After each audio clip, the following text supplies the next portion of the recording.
Hello everyone. Today we will read the last chapters of this story. Are you ready to find out how it ends?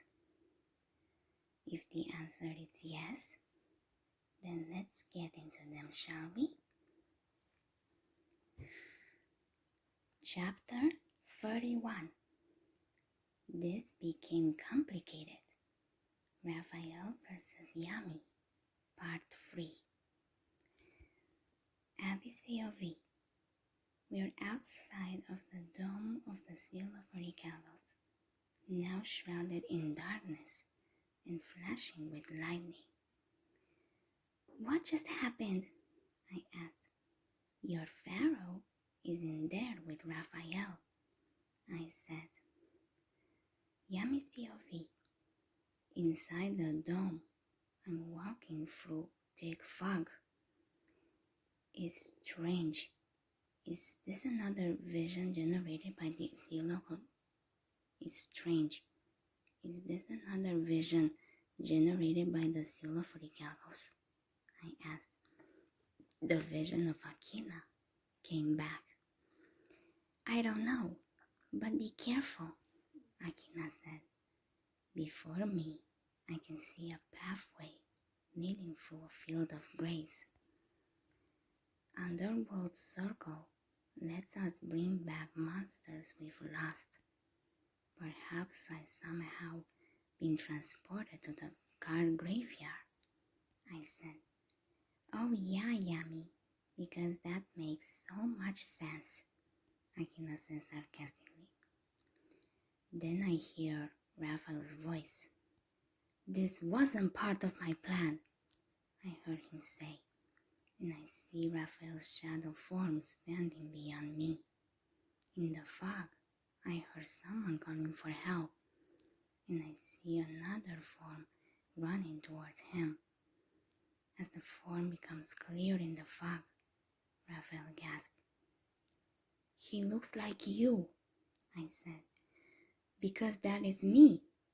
Hey, stop, kid, Raphael said as he runs past, but the other Raphael ignores him. Raphael begins to run after him. Stop, stop, it might be a trap, I said, but he didn't listen. You better go after him, Akina said. I nodded my head and took off after the two Raphaels. Soon, Raphael stops before a row of large gravestones. I catch up. This might be dangerous. We don't know where we are, I said. I know exactly where we are, Raphael said. We hear laughter behind us. It's all starting to make sense, Raphael said, as the younger Raphael and Darts appeared, standing in the rain. Darts once took me here to expose me to the truth. This must be the day we met, Raphael said. Is this a vision from your past? I asked. Third POV / flashback. Darts tells the young Raphael to always remember that life is cruel, and the sooner he learns that, the sooner he can start over. Since the accident, Darts says Raphael's family has forgotten all about him.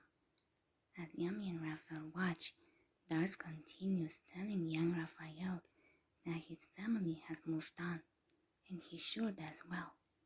Just let them go. A flashback shows Raphael as a child on the deck of the cruise ship, as his brother and sister are swept away in the storm. Present-day Raphael watches the vision, an anguished look on his face, as Darts tells the young Raphael that he brought him here to bury his past and leave it all behind. Today's the day he begins his new life. Raphael must do as he says, and the pain will be gone. Darts is his family now. Darts tells young Raphael there was one final task he must perform. He must tunnel into the ground and unearth his destiny. Young Raphael goes to the spot Darts has indicated, while Darts tells him to use the anger inside him to guide him. Focus on the pain in his past, and he'll find the tools to build his future. Young Raphael drops to his knees before the graves and begins to dig in the ground with his bare hands. Yami's POV. I don't understand. What are you looking for? I asked. Darts laughs, telling young Raphael to let the darkness consume him.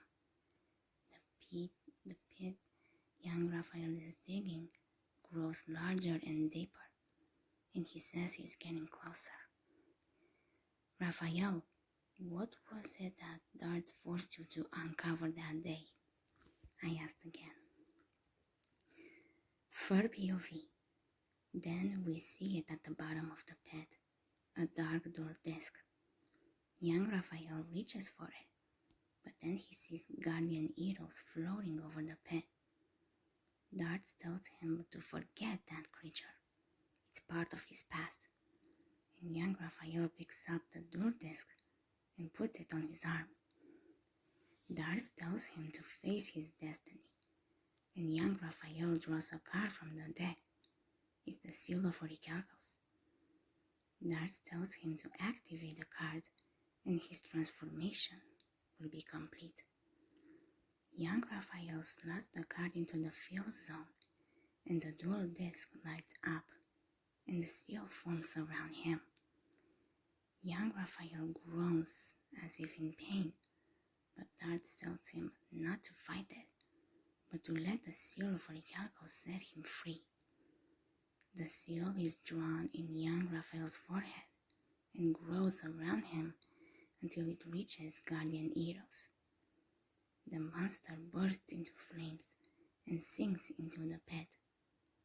Young Raphael tries to run to her, as Darts tells him he has a new guardian now. Guardian Dreadside rises out of the pit. Darts tells young Raphael to meet the custodian of darkness. This creature was formed from the rage in his heart. Now Darts tells him his journey is over. Welcome to Darts' family. Yami's POV. Now do you understand the brilliance of Master Darts? He knows exactly how the world works and how to save it, Raphael said.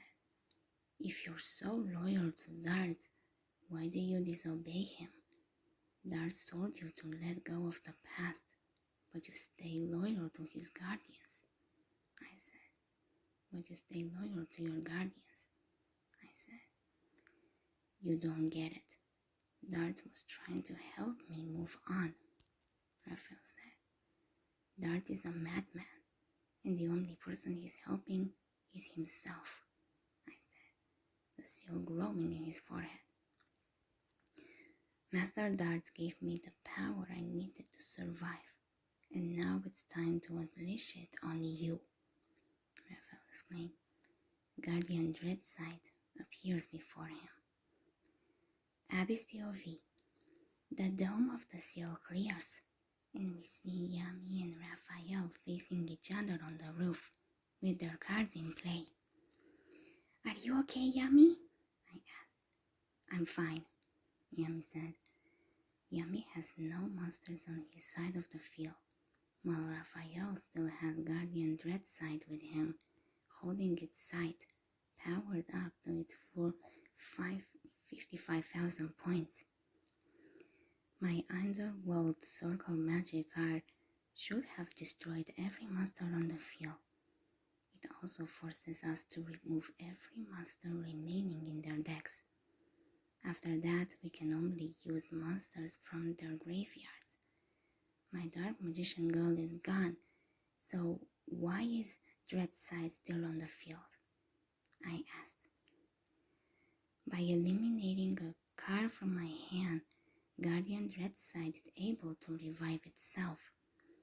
It was created to be indestructible, so not even I can get rid of it, Raphael said. Does that mean that the Pharaoh can't win? Taya asked. Nah, that just means it's going to be a pain in the ass to get rid of, I said. Thanks to my magic card, I have access to every monster in my graveyard. But because of Dreadside, your graveyard is off limits, I said. There's no turning back. The monsters I sacrificed are gone, and I don't need them. There's only one creature I need now, Raphael said. Maybe Yugi has a shot after all, Kaiba said. Yeah, now he can play cards from his graveyard. He can start kicking some butt, Mokuba said.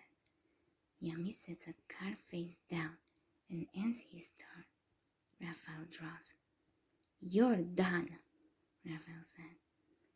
Not as long as my magic card is in play, Yami said, and brings back Jack's Knight as well. This is awesome. Yugi can summon monsters on his opponent's turn, Mokuba exclaimed. Your punny monsters don't scare me, Raphael said, and attacks Dark Magician with Dreadside. Yami activates his trap card Zero Gravity, forcing all monsters on the field into defense mode. The Pharaoh just stopped that zombie thing in its tracks, Tristan said. I don't think so, Raphael said, and activates his trap Spirit Hunting, switching Guardian Dreadside back into attack mode and continuing its attack. Its sight sweeps Yami's field, destroying both of his monsters. Yami draws, using Underworld Circle to bring back Dark Magician Go. Then he plays the magic card Altar of Restoration, which lets him bring back another monster from the graveyard by discarding 2 cards from the top of his deck. He brings back the Eye of Timaeus, merging it with Dark Magician Girl to form Dark Magician Girl the Dragon Knight, then using its effect to destroy Guardian Dreadside. But after the attack, Dreadside remains on the field. Raphael laughs as another card dissolves from his hand. Dreadside is indestructible, Raphael said. Yami sets a card face down and ends his turn. Raphael draws. Yami uses Underworld Circle to bring back Queen's Knight. Your strategy isn't working, Raphael said, and discards a card, which Yami says is Monster Reborn, to activate his magic card, the Orichalco Sword of Sealing. The sword pierces Timaeus' foot, and the dragon roars in pain. Then Raphael attacks Dark Magician Go, the Dragon Knight, with Guardian Dreadside. Yami cries out as his monster is destroyed, but his life points only go down to 10. Yami reveals his trap card, Reduction Barrier, which reduces his damage to 10%. I'm going to fight until my last life point is gone, Yami said. Suit yourself, but soon your soul will belong to darts, Raphael said. You have been brainwashed, but I believe there's still good inside you, and I plan to bring it out, Yami said. Yami draws, then uses the Underworld Circle to bring back Big Shilgarna. Then he plays Path of Greed, drawing 2 more cards, a magic card and the Claw of Hermos. He plays the magic card Spider Web, which lets him use a card from Raphael's graveyard. He chooses Monster Reborn. I'll use this to save you by setting you free from the darkness, Yami said. He plays Monster Reborn to bring back Guardian Heroes from Raphael's graveyard.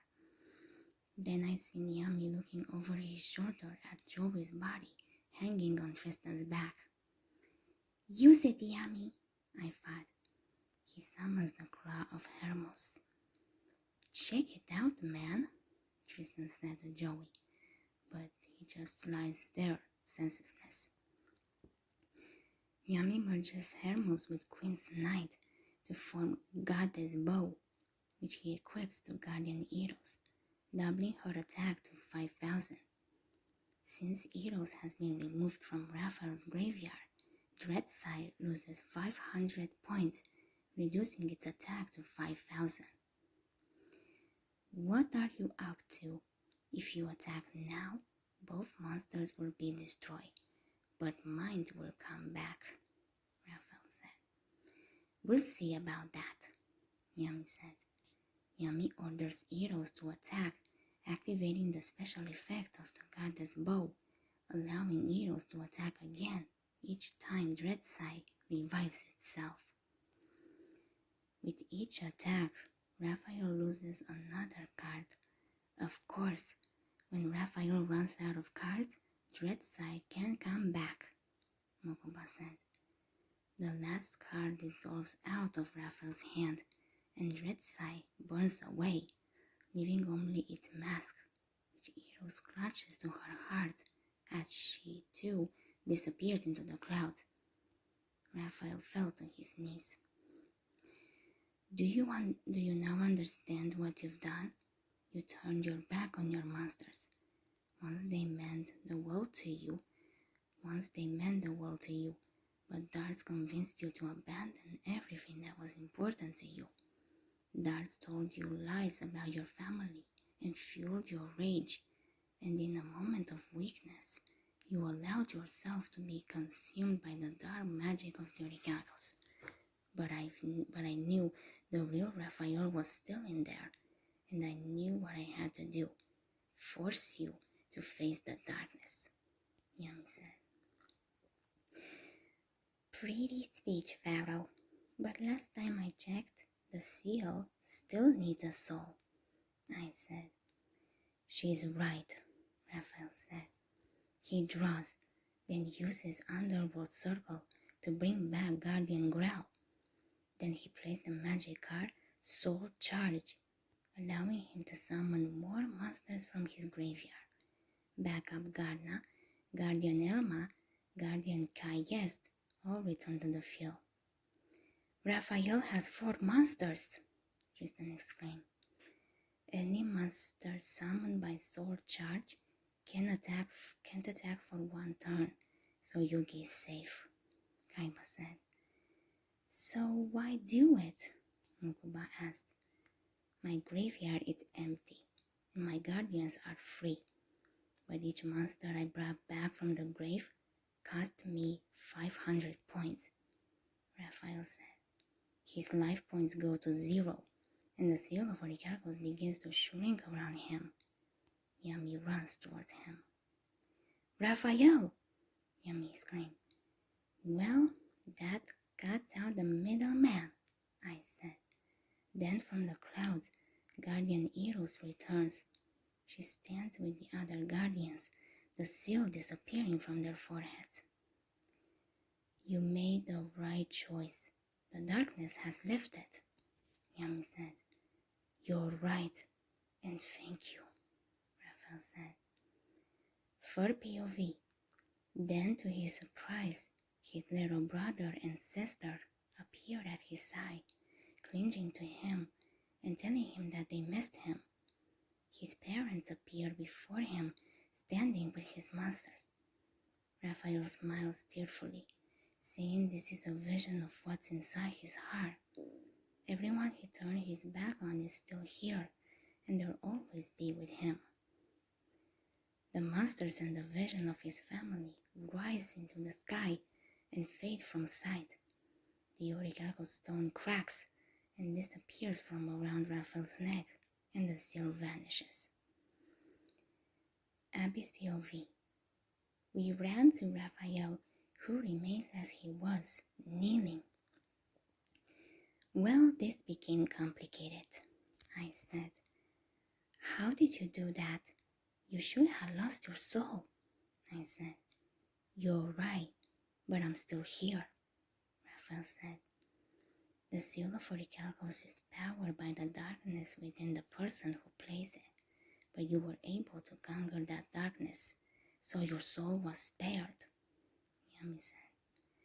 So how come it didn't work for Joey? I thought. Then the building begins to shake. Oh great, an earthquake, I said. I'm afraid it's much worse than that, Abby, Yami said. Chapter 42. Darts is Cray Cray. Darts versus Yami and Kaiba. Abby's POV. The Paradise building is shaking, cracks appearing in its walls. You guys should get out while you can, Raphael said. Suddenly, the roof splits and a huge chasm appears. We're too late, Mokuba exclaimed. Then the elevator collapses. There goes our ride down, they exclaimed. Another chunk of roof falls into the chasm. So if anyone has any ideas, say it now, I exclaimed. Then Roland's voice is heard. Mr. Kaiba, Roland said. The Kaiba Corp helicopter is flying overhead. I thought I would never be glad to see a Kaiba helicopter, I said. The helicopter lands on the helicopter pad, one level up from us. Okay, everyone, go, go, go, I exclaimed. With Mokuba leading the way, we began to run to it, climbing the narrow stairway to the pad as the building structures continues to collapse around us. Mokuba and Kaiba, still carrying Valen, Taya and Tristan with Joey, got to the helicopter first. Kaiba stops in front of Roland, standing at the side of the helicopter, while we run to the rear of the helicopter, which is open, with a ramp leading inside. Yami's POV. I'm still slowly making my way up the stairway, helping Raphael, and surprisingly, Ice is helping too. Before we reach the top, the stairway breaks loose. Be careful, you guys, I heard Abby exclaim. The stairway begins to fall away from the building. Okay, this isn't working, I said, and pushed me away from Raphael. What are you doing? I asked. I'm getting him out of here, I said. How? I asked. See, Yami, unlike you, me and Darts has people's back, I said. She snapped her fingers and the portal opens. Okay, Raph, go in, I said, and she pushes him in the portal. Where did you send him? I asked. Don't worry about it, I said, and gave me something. If you're going to whoop Darts, you're going to need this, I said. For POV. Meanwhile, the pad is collapsing closer and closer to the helicopter. Insisting that they have to go, Roland jumps into the helicopter, while Kaiba stands calmly at its side, waiting. The helicopter's rotors turn, and it lifts off the pad. Abby, Taya, and Tristan cling to the ramp at the rear of the helicopter, as Kaiba jumps onto the steps at the side and climbs in. The helicopter rises as the pad crashes away beneath them. Ice's POV. Ice, please just come with us. You don't need to work with Darts, Yami said. But I do. I hate this world and the people in it, I said, and walked in the portal as the edge where the portal is breaks off. Catch you later, I said as the portal closed. Abby's POV. The helicopter comes around to Yami, its rear ramp still open. I reached out to him. Jump! I exclaimed, and he does, landing on the ramp where he kneels looking back. Ice, Yami said. The helicopter flies away as the rest of the building finally collapses, exposing a different building within it. We watch from the ramp. It looks like some sort of strange ancient temple, Thea said. That's probably what Paradu's headquarters really looks like, I said. I think there's more to darts than meets the eye as well.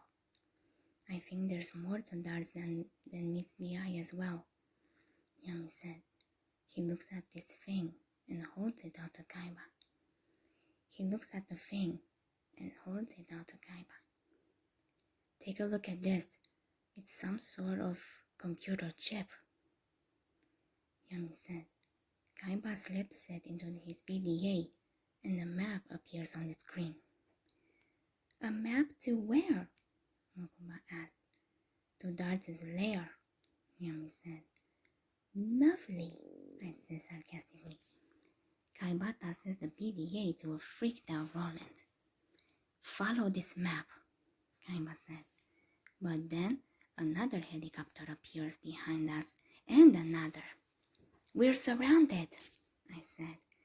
The pilot of one of the helicopters gestures to us, pointing ahead. They want us to follow him, Mokuba said. Well, we don't seem to have any choice, I said, so we go with the helicopters. For POV. Meanwhile, down in the city, the Hawkins truck and trailer are speeding through the streets, Duke at the wheel, with Rebecca telling him to slow down. The truck screeches to a halt, the trailer fishtailing behind them. Rebecca asks Duke what his problem is, and he tells her to see for herself. There's an Orichalco soldier in the street ahead of them. Now Rebecca tells him to step on it, and he's about to comply when more soldiers appear surrounding them.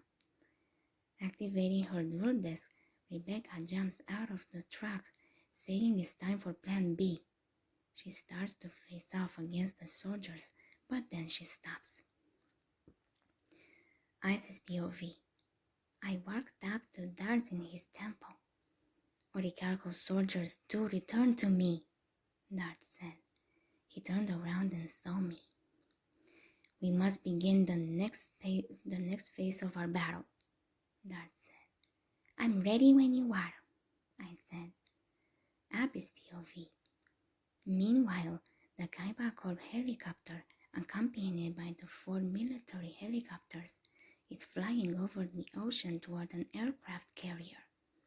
After landing on the deck, we meet with an uninformed officer. We tracked you down because we need your help dealing with the worldwide threat. We think our only hope may lie in a card game, the officer said. A children's card game, sir, I said. You're right. Someone is using the game of Duel Monsters to wipe out the Earth, Yami said.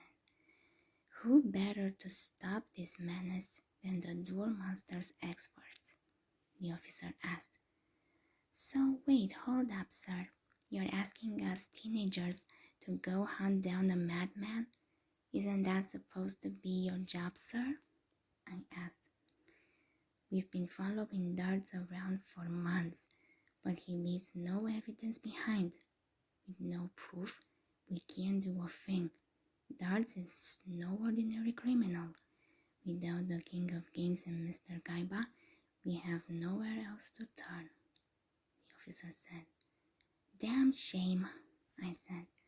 Of the bow of the aircraft carrier, lightning flashes around an island shrouded in darkness. This is as far as I can go. From here on, you're on your own, the officer said. To be fair, sir, we've been doing this alone, I said. Well, I wish you good luck. You're doing a great service. To be fair, sir, we've been doing this alone, I said.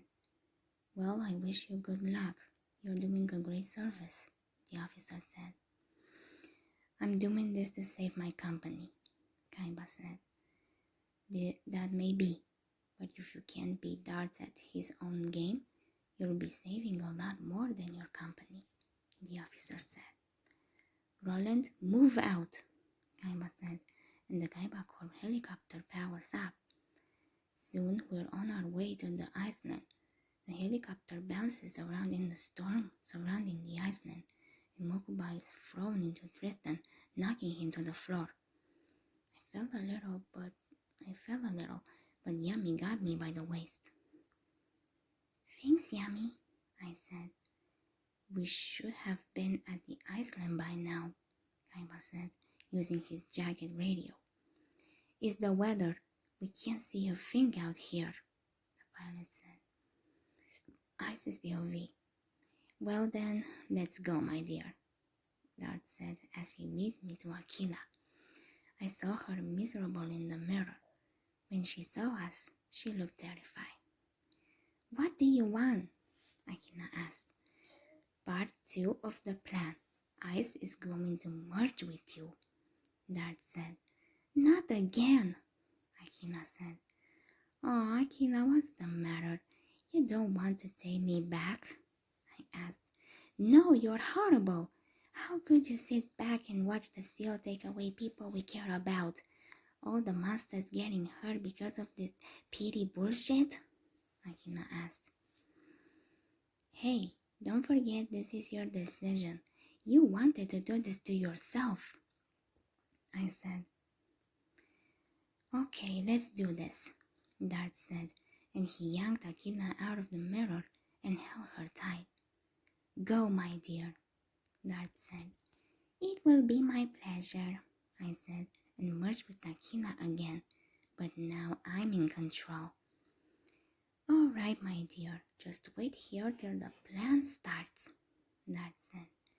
Okay, sweetie, I said. Dart walked away to the temple.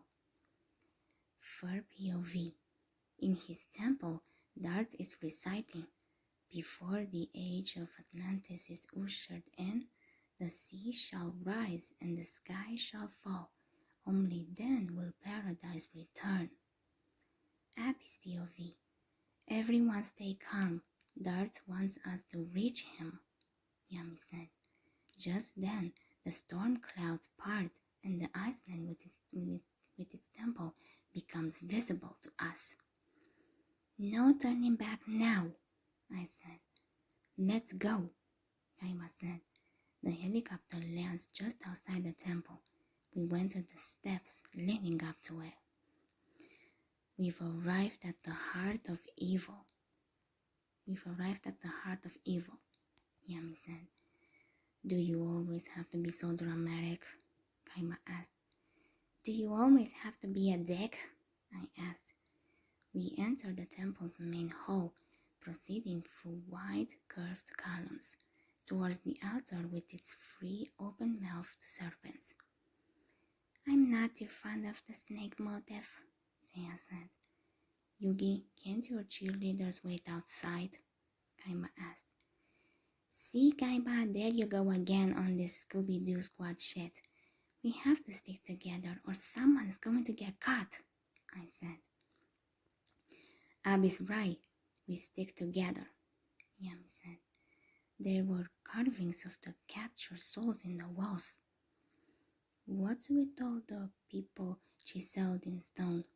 Tristan asked. They're not just people, they're victims. But good news, I guess I don't see K on any of the tablets, I said. There's Mai and Weevil, Yami said.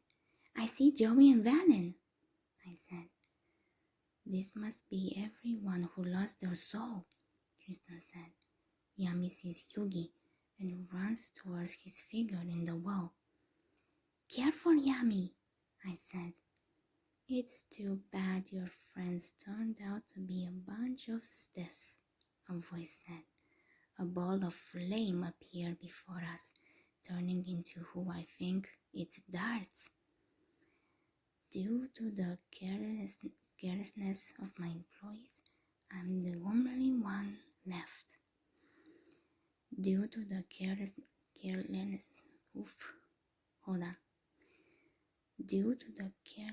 of my employees, I'm the only one left, Dart said. What about Ice Princess? I asked. She was never my employee, but my queen you knew well. That's why I didn't make her duel. She'll be a great asset. Dart said. I want my company back, so can the small talk. Well, I want my company back, so can the small talk, Kaiba said. Well, we all want something. I want your souls for my wall. I even have a spot picked out, Dart said. 2 of the carvings appeared next to Yugi's clear. The party tricks don't scare me, Kaiba said. Release our friends, Darts, Yami said. It's not possible. Their souls are already in use, supplying life energy to the most powerful beast that ever lived. My 10,000-year-old collection is almost complete. Once I get yours and Kaiba's, the beast can rise, Dart said. Wait. If you have been collecting souls for all those years, how many lives had you destroyed? I asked. Millions, Dart said. Brah, this guy is cuckoo for Cuckoo Puffs, I said. Brah, this guy is cuckoo for Cocoa Puffs, I said. Look around, Dart said, and the walls and floor light up, revealing the entire interior covered with the soul plagues. Since it's taken me 10 millennia to complete, it's quite a history lesson, Dart said. Since it's taken me 10 millennia to complete, it's quite a history lesson, Dart said. Many of the people carved on the walls are wearing clothes from other places and times. Holy crud, I said. Ever since the Great Leviathan was laid to rest, I've been gathering the energy necessary to refuel its rebirth, Dart said. It's junk, Kaiba said. Duel me then, and I'll make a believer out of you, Dart said. Man, good luck with that. We've tried to make him believe since the day we met him, I said. Dart walks towards us, a dark door disc appearing on his arm. Finally, you're making sense. We should stop talking and start dueling, Kaiba said. Kaiba, you can't duel Darts alone. This lunatic is far too dangerous, Yami said. That's fine with me. I'll duel you together and get 2 souls for the price of 1, Dart said. Yami and Kaiba activate their dual disc and in unison slot their decks into them, getting ready to duel. For POV.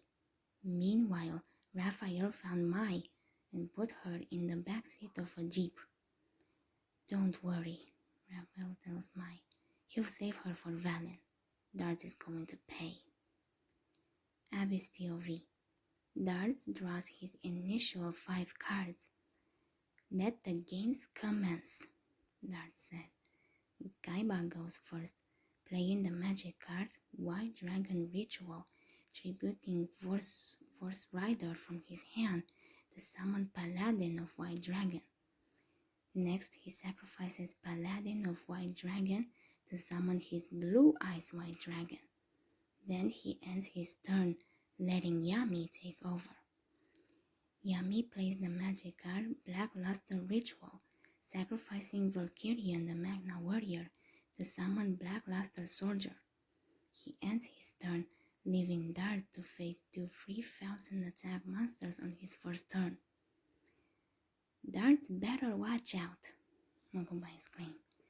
Those pathetic creatures might work in your little card tournaments, but I play a different game, Dart said. Lines of energy swirled around the temple as he held up his card. It was born of the darkness itself, Dart said. The torches lighting the interior all go out, except for the 2 behind Darts. Behold the power that will strip you of your souls, the seal of Orichalcos, Dart exclaimed. The seal expands to surround their door, and Kaiba and Yami feel a tremor,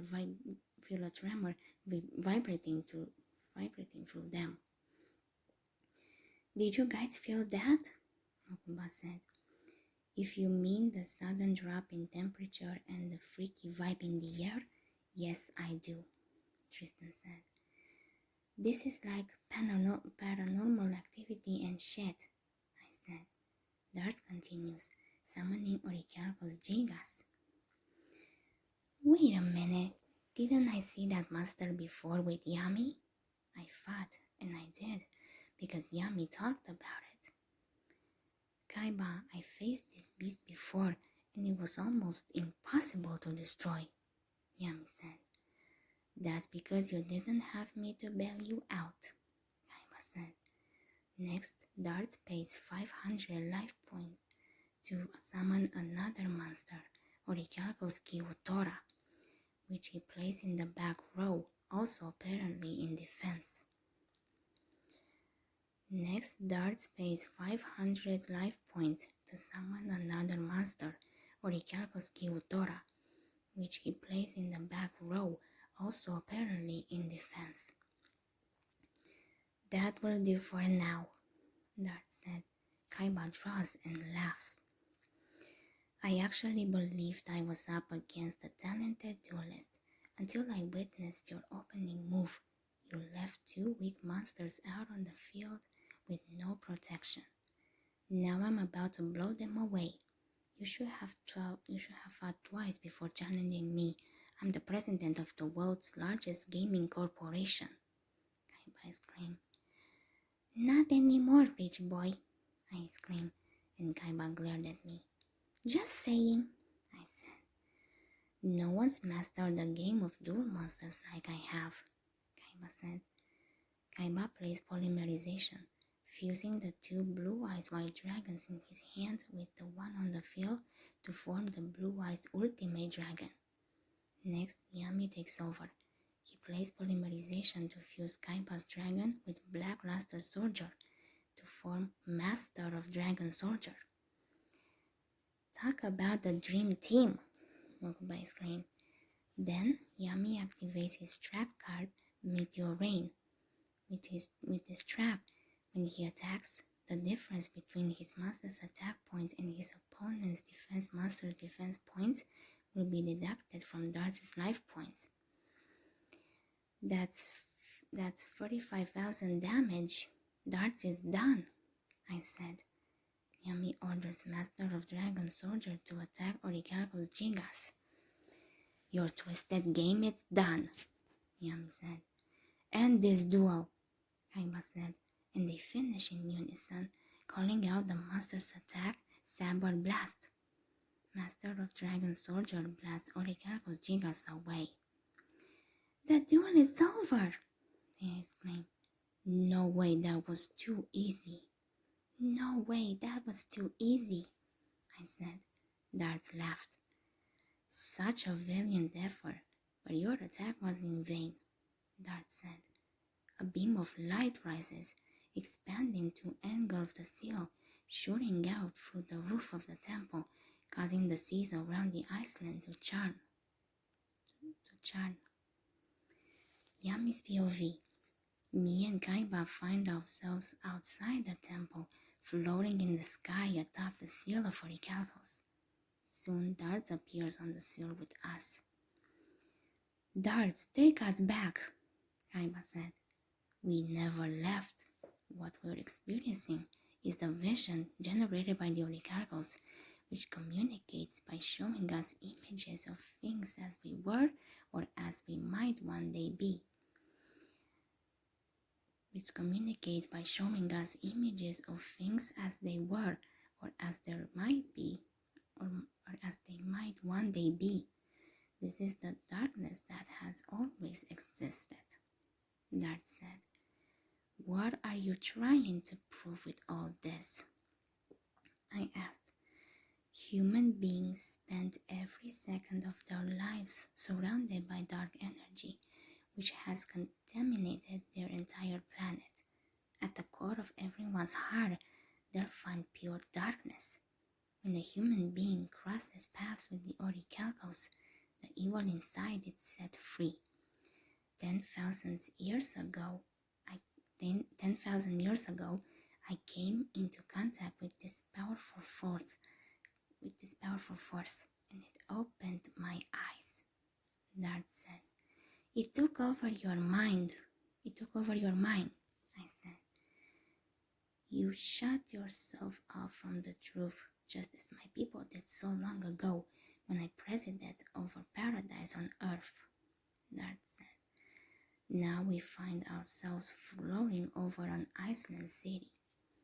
This is the legendary city of Atlantis, as it was 10,000 years ago when I ruled as king, and I'll be king once again, for when I defeat you, paradise shall return, Dart exclaimed. Chapter 33. Oh my god, no, this can't be. Dart vs. Kaiba and Yami, Part 2. Yami's POV. Floating above the lost city of Atlantis on the sea. We're floating above the lost city of Atlantis on the seal of Orichalcos. Behold in it all its glory, just as it was 10,000 years ago, a perfect civilization, or so I thought. Surrounded by ocean, we were isolated from the rest of the world, Dart said. Our view passes over water gushing from a serpentine. Our view passes over water gushing from a serpentine fountain. Then white buildings laid out in concentric rings around the island. Then a cart passing through a golden field with little fairies flitting by. Our lives were simple, existing side by side with all our please forgive me. Behold in it all its glory, just as it was 10,000 years ago, a perfect civilization, or so I thought. Surrounded by ocean, we were isolated from the rest of the world, Dart said. Our view passes over water gushing from a serpentine fountain, then white buildings laid out in concentric rings around the island, then a cart passing through a golden field with little fairies flitting by. Our lives were simple, existing side by side with all of Earth's creatures. We knew nothing of violence, but then that changed, Dart said. A volcano is seen erupting, and the beast-shaped cloud swallows the sun. Darkness descended upon us, and a strange substance rained down from the heavens, Dart said. Glowing green stones are seen landing in the streets and waters. The Orichalcos, I said. So it's story time over now? I like to duel, Kaiba said. The tale of my past directly affects your future, so you'd better pay attention, Dart said. The vision now shows air vehicles flying through city streets. Thanks to the stones of the Orichalcos, the people of Atlantis made advancements in technology never before imagined, and soon I ruled over the most highly advanced civilization the world had ever known. However, with progress comes greed and eventually violence. I knew what needed to be done, but my father, former King Ironheart, had different ideas, Dart said. Ironheart was your father? But how? I asked. Yugi, if you ask questions, this story is never going to end, Kaiba said. That old fool never had what it took to be king, and on my 21st birthday, he allowed his son to take over. As technology continued to advance and the hearts of my people continued to sink deeper into the darkness, it was up to me to remedy the situation. But then, the Orichalcos began to test them and reveal the truth about who they were. Dart said, now people are seen turning into beasts. Those who were wicked on the inside became wicked on the outside. Dart said, Dart's queen, Iona, is seen clenching her head and crying out in pain. Dart runs to her, but she pushes him away as her hand turns gray and sprouts purple claws. She runs from their throne room screaming, Dart running after her. But when he reaches her, she's turned completely into a horrible creature with fangs and pointy ears and red eyes. The true colors of my people were revealed to me that day. I couldn't understand why a perfect society like theirs could crumble like this. Soon, the Orichalcos would answer all my questions. The people of Atlantis were evil, and I had been chosen to wipe them out and start over again. But I couldn't accomplish such a task on my own, so the Orichalcos gave me a gift, something powerful enough to lead my fight against mankind. Below the Earth's surface lurked the most incredible creature that ever lived, the Great Leviathan. Soon that great beast will return to finish what it began. I was ready to begin my task of recreating civilization on Earth, but one person stood in my way. Dart said. Third POV. The vision shows Ironheart with Chris and Sky the wolf telling Dart that he must destroy the Orichalcos stones so they can return to the life they once knew. Sitting behind the curtain on his throne, Dart laughs, asking if Ironheart really believes they can go back to the way things were. It's too late for that. The true nature of their people has been exposed. They now know that the citizens of this planet are evil and must be destroyed. They should be thanking the Orichalcos for showing them the truth, not blaming it for the faults of mankind. Behind the curtain, Dart's Orichalcos' eye is exposed as he tells his father that not only has the Orichalcos shown him what's wrong with the wall, it's given him the tools to fix it. Dart stands up from his throne and steps towards Ironheart, saying that by the power of the Orichalcos, the great Leviathan will rise up from the depths of the earth and fight by his side, and when he is through, he'll rebuild civilization. Dart holds a chunk of Orichalcos stone in his hand.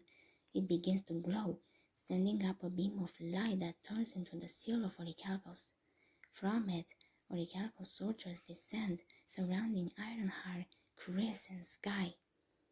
Chris runs to Ironheart, her grandfather, telling him she's scared. Dart laughs, telling them that if they join his side, they have nothing to fear. If not, farewell. Ironheart says they'll never join him, and he runs from the throne room, taking Chris and Sky with him. Dart goes out onto a balcony and looks out over the city, which is full of Orichalcos soldiers. He announces that the time has come to cleanse the world of its impurities. He tells them to conquer the earth and laughs. Beyond the city, Ironheart leads Chris and a line of refugees through the rain to a cave in the side of a mountain. Chris asks what they'll do, and he tells her that her father is under the influence of an evil force, and he must be stopped. The future of the planet depends on it. They go through the cave into a large cavern where monsters are carved onto the walls. Ironheart says they'll ask them for help. An aurora shines over the mountain, and the 3 legendary dragons arise from it. Yami's POV. And so the Battle of Atlantis began. My father had opened the gateway to the dominion of the beasts, using them to form an army of his own. Dart said. Third POV. The vision shows Ironheart, Chris, and Sky standing with an army of monsters against the Orichalcos soldiers.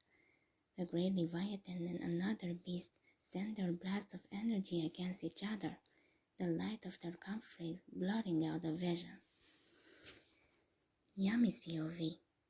What was the outcome of the battle? I asked. Neither side was victorious, and Atlantis sank to the bottom of the sea.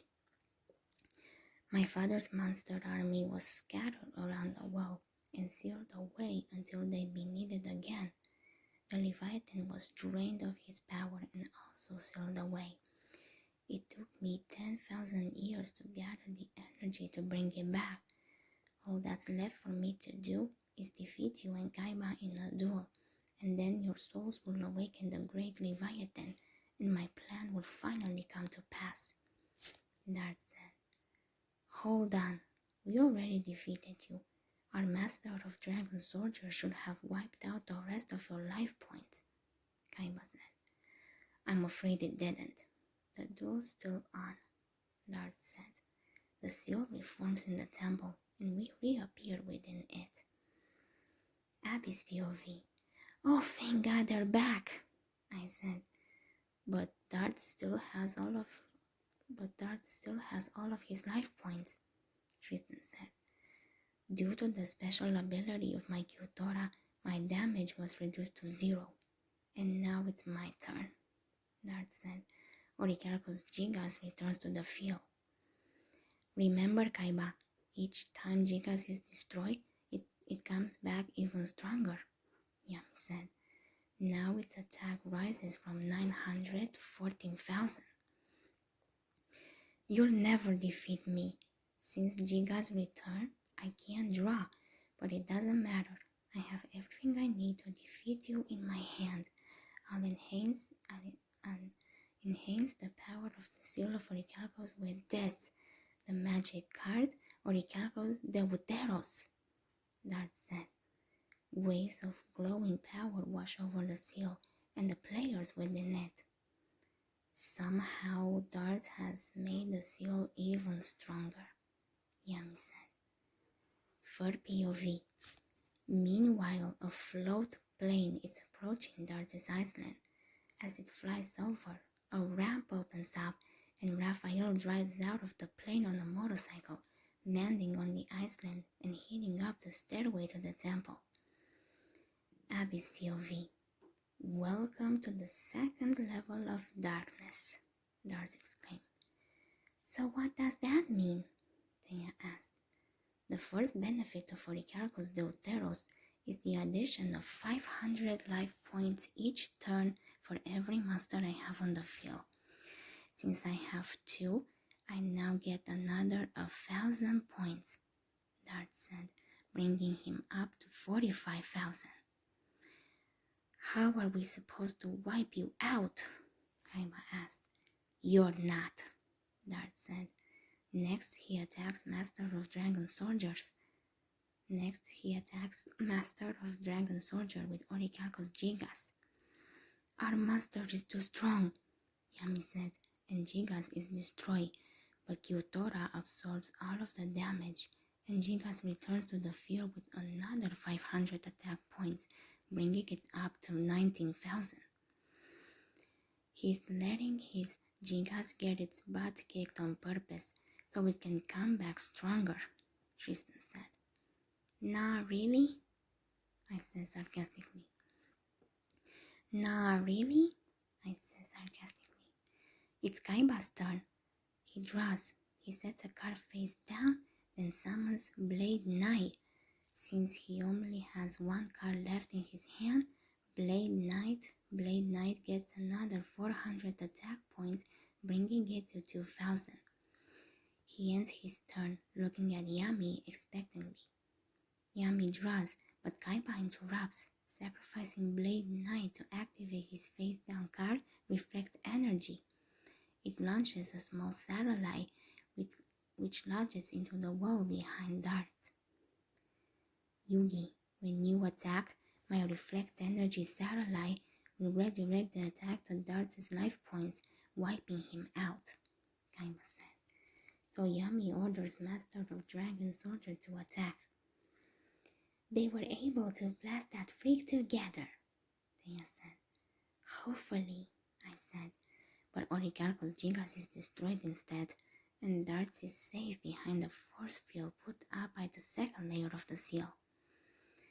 Whenever my life points are targeted, Orichalcos Deuteros steps in to save me. I make a sacrifice so that my master takes the hit, Dart said. But Yami plays diffusion, splitting Master of Dragon Soldier back into Blue Eyes Ultimate Dragon and Black Luster Soldier, saving them from the attack. It's luck of the draw, Dart said. It's not luck. It's through teamwork and determination we've avoided your attacks, Yami said. Pharaoh, you have a little speech for everything. You must get tired of being right all the time. But that ends here, Dart said. Dart draws, then plays a magic card called Orichalcos Mirror, sacrificing a monster from his hand, which in turn calls 5 knights to the field to protect him. He summoned 5 monsters in one turn, they exclaimed.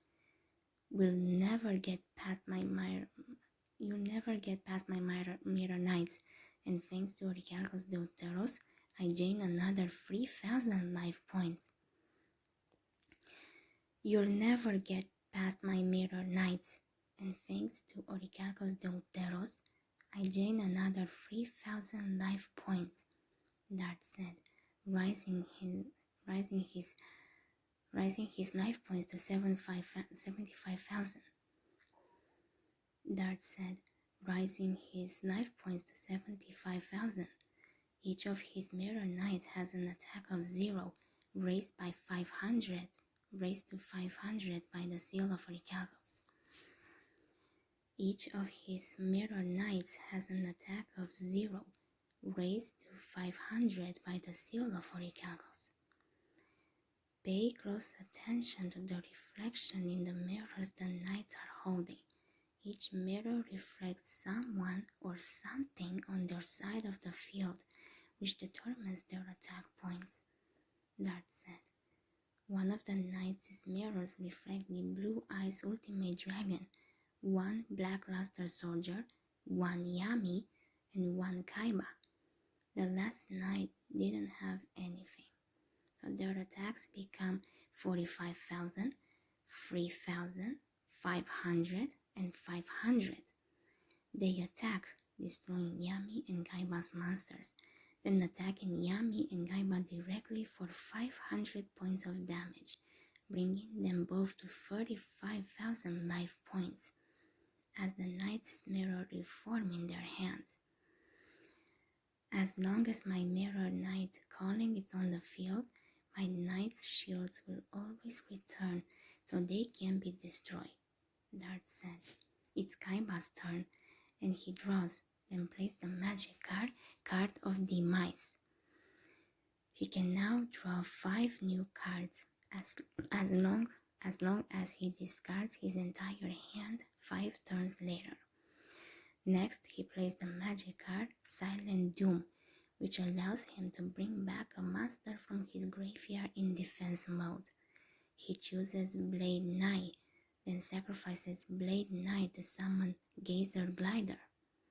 Then he sets a card face down. I'm impressed. Gazer Glider is safe from any monster with the same number of attack points, so my knights can crush it, Dart said. Yami sets a card face down, then summons Big Shield Garna in defense mode and ends his turn. Dart draws, gaining another 3,000 life points from Orichalcos Deuteros, bringing him up to 10,500. We must stop him and fast, Yami exclaimed. Then Kaiba activates his trap card, Ring of Destruction.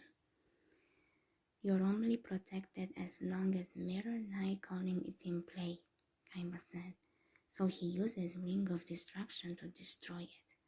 Both he and Darts take 500 points of damage, bringing Kaiba to 3,000 and Darts to 10,000. Now when the Mirror Knights are destroyed, they can come back, Kaiba said. But then the Mirror Knight's helmets crack and fall, exposing the knight's identities. "Oh my God! No, this can't be," I said. It was Yugi, Joey, Mai, Pegasus, and Akina, me and Yami said. "I control the souls of your companions. Attack my knights and they'll be attacking your friends. No matter what you do, you lose. It's impossible to defeat me without destroying these monsters. And you can't destroy my knights without destroying the souls of your friends," Dart exclaimed. Chapter 44. Darts the Cult Leader. Darts vs. Kaiba and Yami, Part 3. Wait, let's see if it's okay. Just want to make sure. Okay, yeah, it's 44. Okay, it's okay. For POV, on Darts' Island, Raphael is riding his motorcycle up the circular steps towards the temple. Then the Kaiba Corp helicopter is still standing outside the temple's entrance. Roland, beside the helicopter, looks at his watch. Abby's POV. What do you think of my newest soldiers, the Mirror Knights? Dart's attack. Oh, sorry. What do you think of my newest soldiers, the Mirror Knights? Dart asked. That's not funny, Yami said. Drop the magic act and duel, Kaiba said. We are dueling. We're just doing it by my rules. Since I now control the souls of your former friends, I thought it would be fun to let them play along, Dart said. But why is Akina in the mix? Her soul wasn't taken, I said. Well, let's just say it is Akina and it isn't, Abby said. Oh no, Ice, I said. Leave our friends alone, they exclaimed. You should be thanking me for giving you one last chance to see the souls of your companions before they're gone forever, Dart said. I'll never let you take them away, Yami said. Yes, Pharaoh, let your anger consume you. Yes, Pharaoh, let your anger consume you and feel the darkness spread within you. The stronger your rage, the more powerful the great Leviathan will be when it absorbs your soul. Okay, Mirror Knight Akila, attack the Pharaoh, Dart said. Akila held on to her sword. I think she was trying to fight it. Akila, fight it. I know you're still in there, Yami said. Mirror Knight Akila struggled against raising her sword. That's so touching that Akila is still loyal to her Pharaoh, even though you turned your back on her. That will soon change, Dart said. Dart sets a card face down and ends his turn. Kaiba draws. He plays Pot of Greed, drawing 2 more cards, then plays Cost down to lower the level of a monster in his hand so he can summon it without a sacrifice.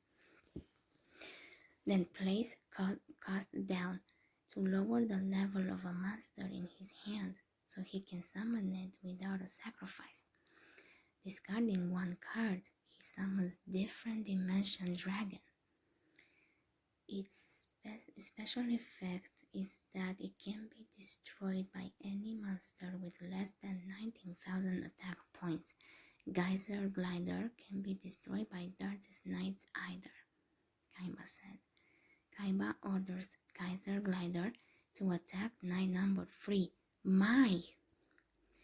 Like I said before, Karma's a bitch, I exclaimed. Big brother, please stop, Mokuba said. Mokuba's right, Kaiba, don't do it, Yami said. I don't know, I mean, it's just Mai, I said. Abby, that's not cool, Tristan said. Hey, she started it when Joey went crazy over her. Plus, doesn't care about us. So, I said, you should listen to Abby. I'm not going to let some mind trick stop me from winning this duel. That lunatic seized control of my company, and I'm prepared to do whatever it takes to get it back, Kaiba said. Please, Kaiba, don't do it, Yami said again. Do it, do it, do it, I whispered to myself.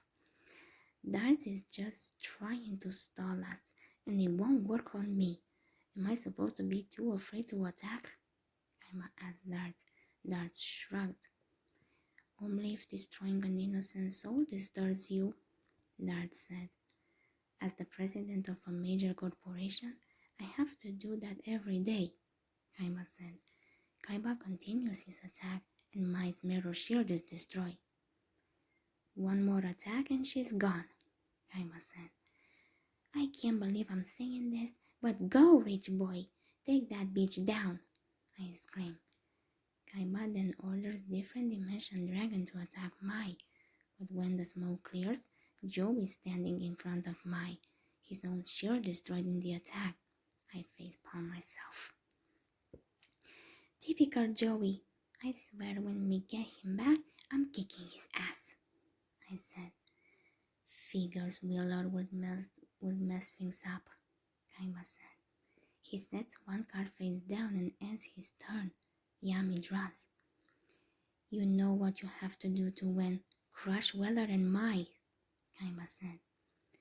For POV, but Yami thinks he can't endanger them.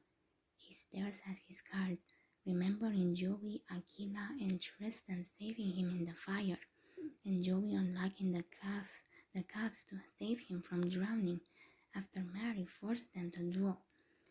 He remembers Mai congratulating him for winning after their duel in the Duelist Kingdom semi-finals, and then Mai's duel with Marek when he jumped onto the field to intercept excuse me. But Yami thinks he can't endanger them. He stares at his cards, remembering Joey, Aquila, and Tristan saving him in the fire, and Joey unlocking the cuffs to save him from drowning after Mary forced them to duel. He remembers Mai congratulating him for winning after their duel in the Duelist Kingdom semi-finals, and then Mai's duel with Marek when he jumped onto the field to intercept Ra's attack. He remembers Pegasus' hologram telling him he's their only hope against Darts. He remembers Yugi pushing him out of the seal of Orichalcos so that his own soul will be taken instead. And last, we got Aquila, who told him don't play the card, and how she sacrificed herself because she thought she was protecting Yugi. How her duty as his knight got her into this situation. Refusing to put his friends in harm's way, Yami reluctantly ends his turn. Abby's POV. Really, Yugi? What the hell? Really? Kaiba asked. I think he's pissed. If Yugi doesn't attack, Darts will win, Seiya said. Don't worry, Yugi will think of something. He always does, Tristan said. I don't know. I feel besmirchment that Mai is still here, and how Joey is still protecting her ass. Like really, Val? I asked. Well, you had your chance, Dart said. He draws, gaining another 25,000 life points due to the effect of Orichalcos Deuteros, bringing him up to 12,500. Then he placed the magic card Twin Bows Centaur, placing a double-ended centaur on the field with an arrow pointing towards each side of the field. Darts will choose 2 monsters, one on each side of the field, and his centaur will randomly remove one of them from the game. He chooses Kaiba's Gazer Glider and his Mirror Knight Joey. If the arrow chooses Joey, we'll never get him back, Tristan said. Abby, are you okay? They asked. No, not really, but I don't know. I think I'm at that point where I'm just numb to it. If it happens, it happens, I said. If it chooses Kaiser Glider, Zero will lose most of his life points, Mokuba said. Dart snaps his fingers, and the arrow pointing at Kaiba bursts into flame. Kaiser Glider is destroyed, and Kaiba loses 24,000 life points, bringing him down to 600. There's an upside. My card requires me to end my turn, Dart said. Now I can do what your Siamese donkey twins should have done last turn, Kaiba said. He orders Different Dimension Dragon to attack Joey. That second-rate jump has held me back for the last time, Kaiba said. But this time, Yugi jumps in front of Joey, sacrificing his mirror shield to save his friend. Dart laughed. Saw that coming, I said. Maybe friendship does conquer all, and thanks to your friends' loyalty to one another, I'll be able to conquer you and the Pharaoh, Dart said. Yami draws, then plays Mystical Space Typhoon to destroy Twin Bow Centaur. Then he ends his turn. Dart draws. You wasted your turn destroying a creature I no longer need, Dart said. Then he summons Orichalco's Malevolence, a huge beast of fire. Dart receives another 3,000 life points from Orichalco's Deuteros, rising him to 15,500. My brother's only got 600 life points.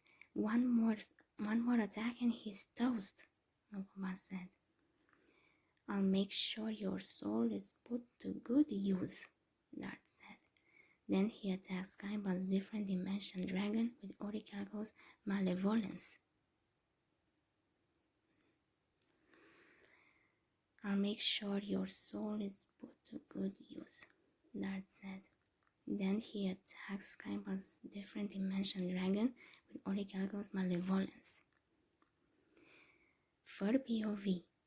Meanwhile, Raphael has finally reached the temple and speeds his motorcycle past an astonished Roland and the pilot, who yelled at him as he zooms up the temple steps. Abby's POV.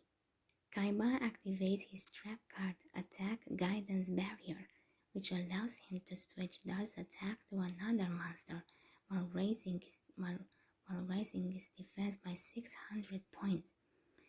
He switches it to Yami's Big Shield Garna, whose defense rises to 32,000. Dart's attack fails, but his Kyutora absorbs the damage so that he's unharmed, and Big Shield Garna's effect forces it into attack mode with an attack of only 100. But thanks to Kaiba's trap card, your turn is over, Yami said. You better hope nothing happens to me, because you can't do this alone, Kaiba said and draws. He switches Different Dimension Dragon into defense mode, sets 2 cards face down, and ends his turn. It's up to you now, Yugi. If you want to win this duel, you're going to have to attack those Mirror Knights, Kaiba said. Yami, you have to attack. It's the only way, Akina said. We all looked at her shocked. Akina? I asked. We'll be fine. Kaiba's right, Yami. If you don't attack, you'll lose, and the world will go to shit, Akina said. She sounds so strained. She's fighting for her mind, I thought. Akina, if any of the Mirror Knights are attacked, your souls might be lost forever, Yami said. You have to take that risk. Please, Yami, I don't want to be like this forever, Akina said. You could hear the sadness in her voice. This is ridiculous. You do realize you're talking to a hologram with your girlfriend's head on it? Kaiba asked. They're not together, I said. You're clueless, Kaiba, Yami said. Get going, Pharaoh. Everyone is waiting, Dart said. Yami switches Big Shield Gardener back into defense mode, sets one card face down, then ends his turn. Kaiba's pissed, and Dart laughs. There's nothing either of you can do to stop me, Dart said. Just then, Raphael drives into the hall on his motorcycle. Ah, what's the matter, Dart? You don't look happy to see me. Where's the love? Raphael asked. Everyone just looked at him. Yeah, don't answer that. I heard enough of your lies. The Pharaoh opened me up to the truth. Thanks to the Pharaoh, I was able to escape the seal of Orichalcos with my soul intact, unlike the souls in the Mirror Knights and everyone else you used. Now I demand you to set them all free, Raphael said. It looks like the Orichalcos took what was left of your brain. You're more gullible than ever. Do you honestly think that the darkness that once controlled you is gone? Dart asked. Yes, the Pharaoh set me free, Raphael said. Did he? Or did he just trick you the way you think I did? Raphael, look around you. You're no different from anyone else. All of these people gave in to their dark side and were taken by the seal of Orichalcos.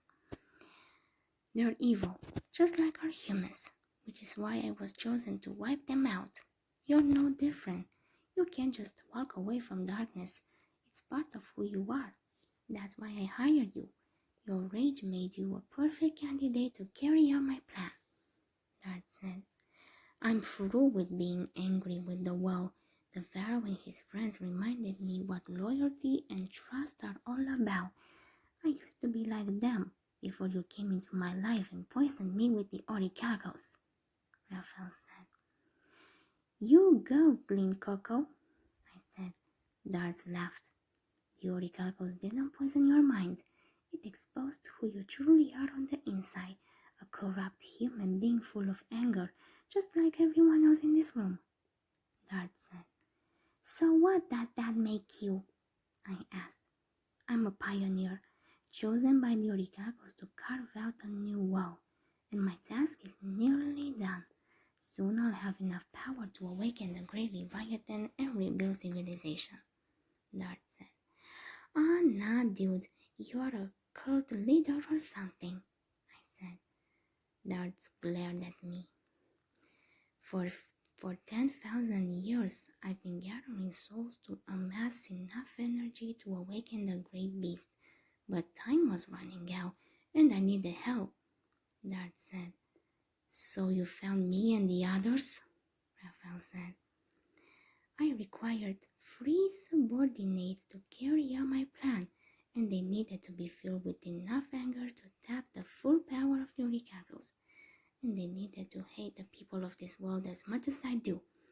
As soon as I encountered you, Alistair, and Valen, I knew I found exactly what I've been searching for, but it was necessary to influence certain events in their lives.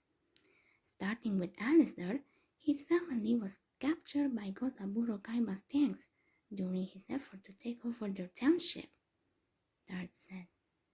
Mokuba, is that true? Tanya asked.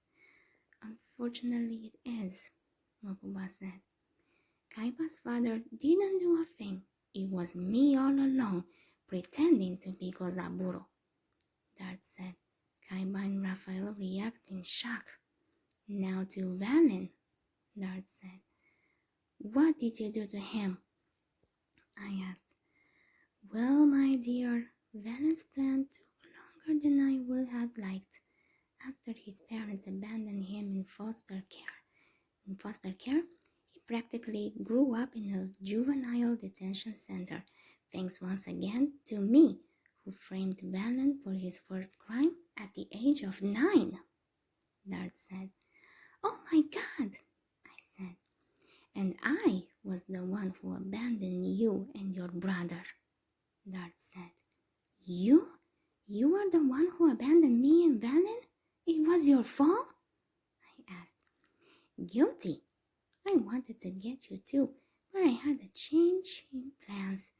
You didn't hate the woe, not as much as your brother, Dart said. My eyes went wide. Oh my God, I said. Abby, Tristan said.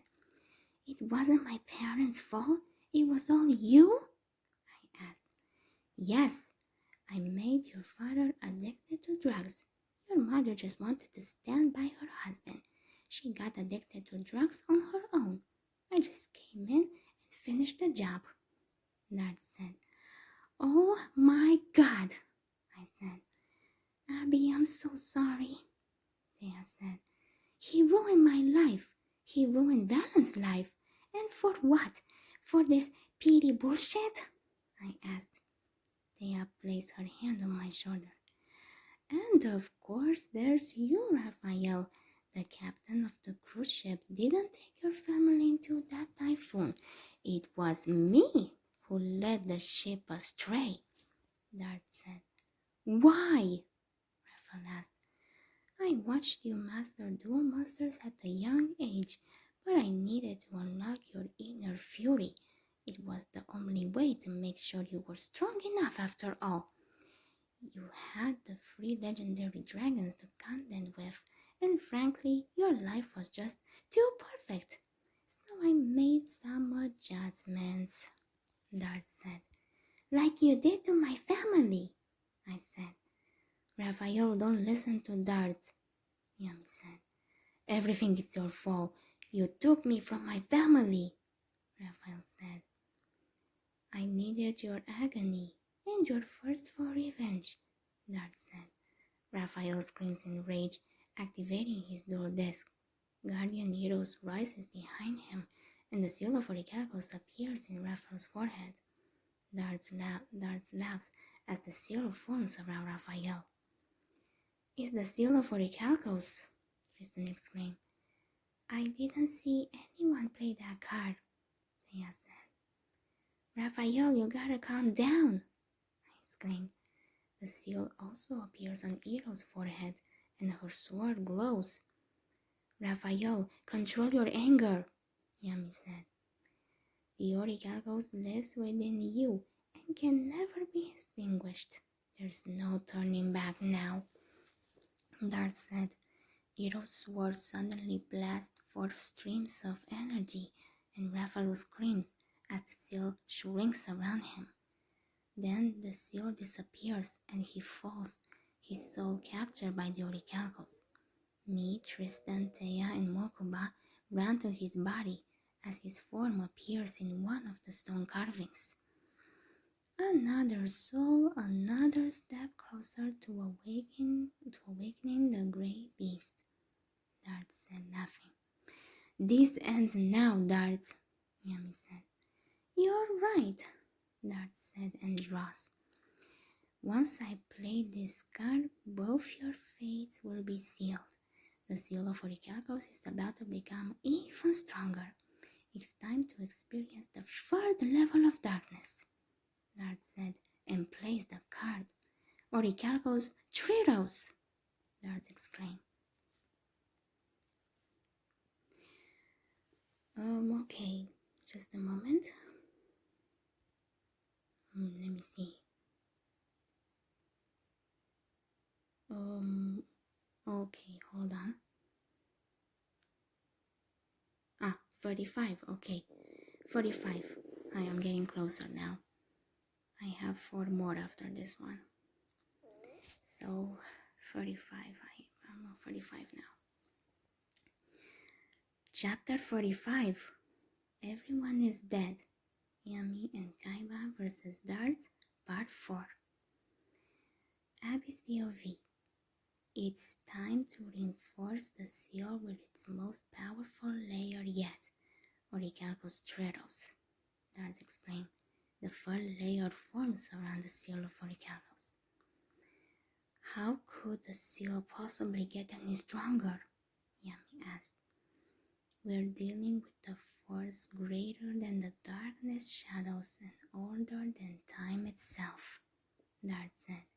His life points increased to 18,500 due to the effect of Orichalcos Deuteros. His life points are out of control, I said. Then Dart uses Orichalcos' Malevolence special effect to switch Kaiba's different dimension dragon into attack mode. I'm afraid it's goodbye, Dart said. As Dart is about to attack, Kaiba activates his set magic card, Shrink, to cut Orichalcos' Malevolence's attack in half, but the third layer of the seal destroys Kaiba's magic card. Thanks to Orichalcos' Dreados, magic and trap cards are useless against me, Dart said. Dart continues his attack, but Yami activates his ambush trap card, allowing him to sacrifice Big Shield Gardna and transfer its defense points to different dimension dragon's attack points. The pharaoh sacrificed his own monster to save Kaiba, Taya said. Yeah, Rich Boy owes him big time, Tristan said. Different dimension dragon's attack is raised to 4,000, and Orichalcos' Malevolence is destroyed, but the damage is absorbed by Gyutora. Pharaoh, is your dueling partner really worth that much to you? You just gave up your only defense to save him, leaving your life points wide open to a direct attack.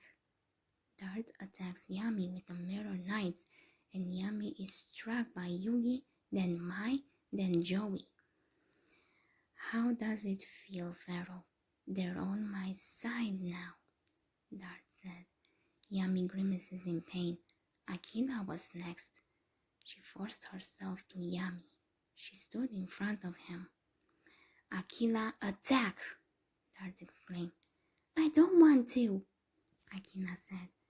Well, you need to, Dart said. No, I'm not hurting my friend. I took a vow as his knight to always protect him, no matter what. Yami, I'm so sorry.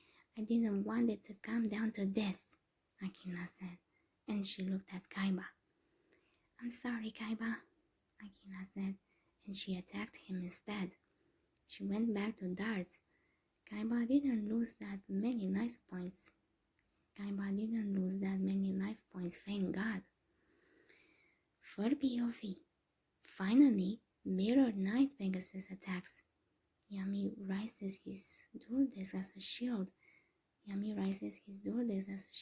intercept Pegasus' sword, and the Mirror Knight poses before him. Then, to Yami's surprise, Pegasus leans in and speaks, asking Yami to please tell him that he has the card Pegasus gave to him.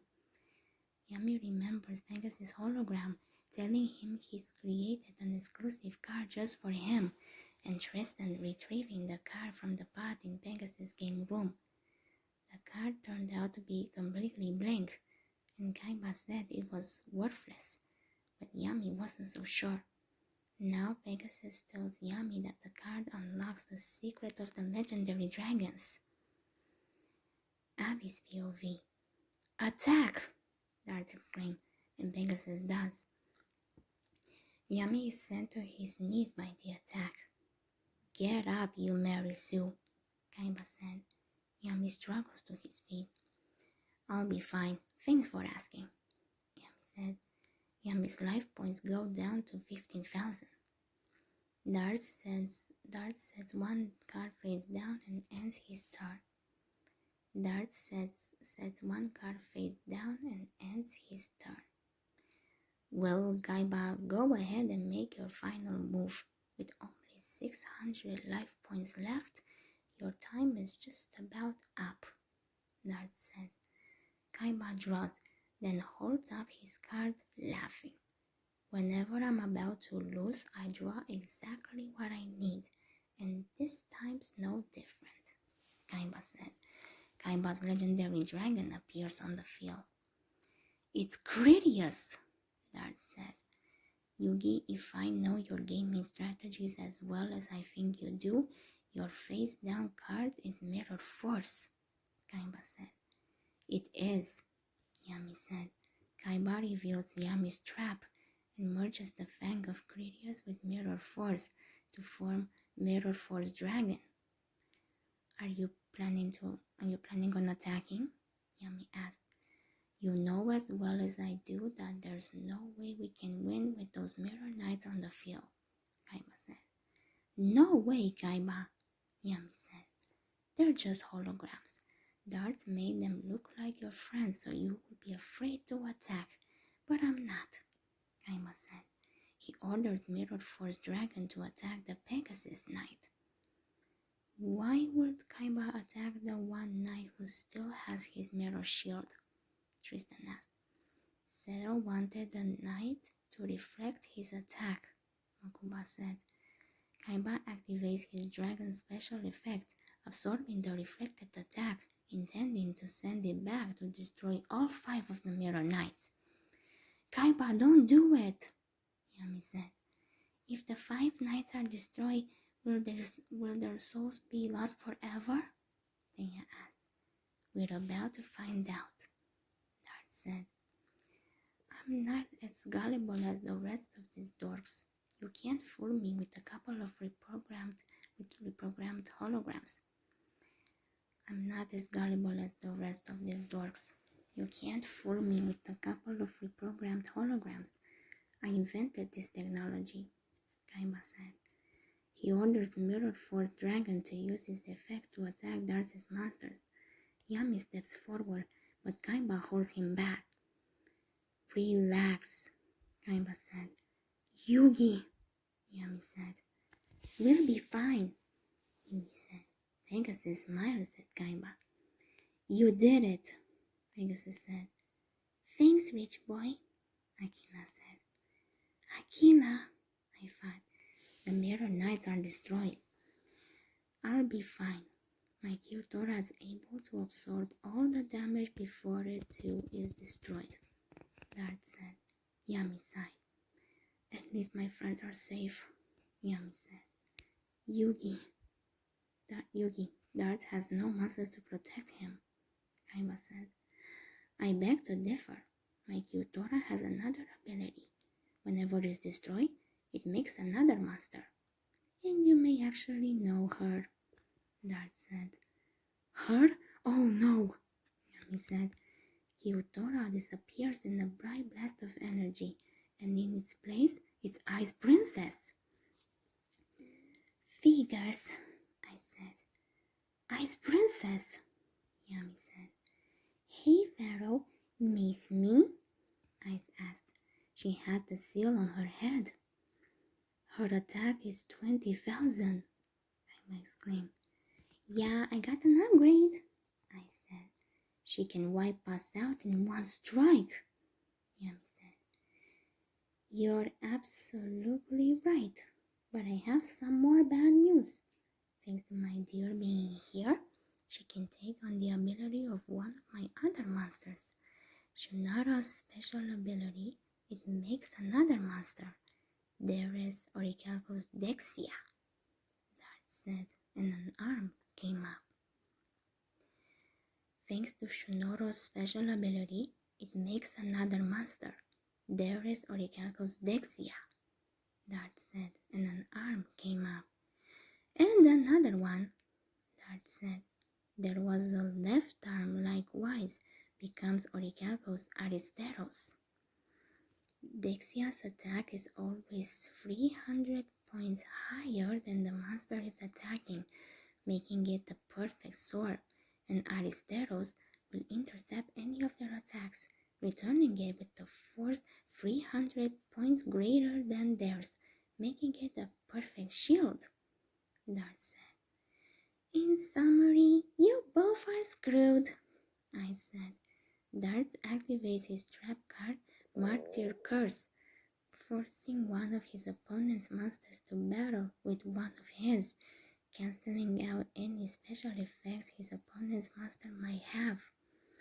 With Mirror Force Dragon, the only monster on Kaiba and Yami's side of the field, Dart has only one choice, and without its reflecting ability, Kaiba's dragon is defenseless.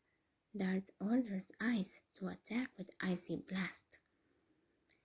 Gladly, Ice said, and Mirror Force Dragon is shattered to pieces. The Icy Blast goes through Kaiba. Kaiba is thrown back against the seal, then staggers forward as his life points are drained to 0. "Aw, did that hurt, rich boy?" "Sorry," I said sarcastically. "Are you alright, Kaiba?" Yami asked. "Damn it," I said. "I'm not done." I activate my trap card, Wish of Final Effort. Kaiba said. It transferred Mirror Force Dragon attack points to Yami's life points, rising them to 43,000. Then Kaiba falls to his knees, and Yami runs to him, holding him up. "Hold on," Yami said. Mokuba tries to run to his brother, pounding on the seal. "Yugi, I swear to money you better not screw up. I fought too hard, so you can't lose this. Now win!" Kaiba exclaimed. "I will," Yami said. Then the seal of Orichalcos contracts around Kaiba, and his soul flashes out, darting around the room to land on one of the blank carvings on the wall where Kaiba's form appears. Dart laughs.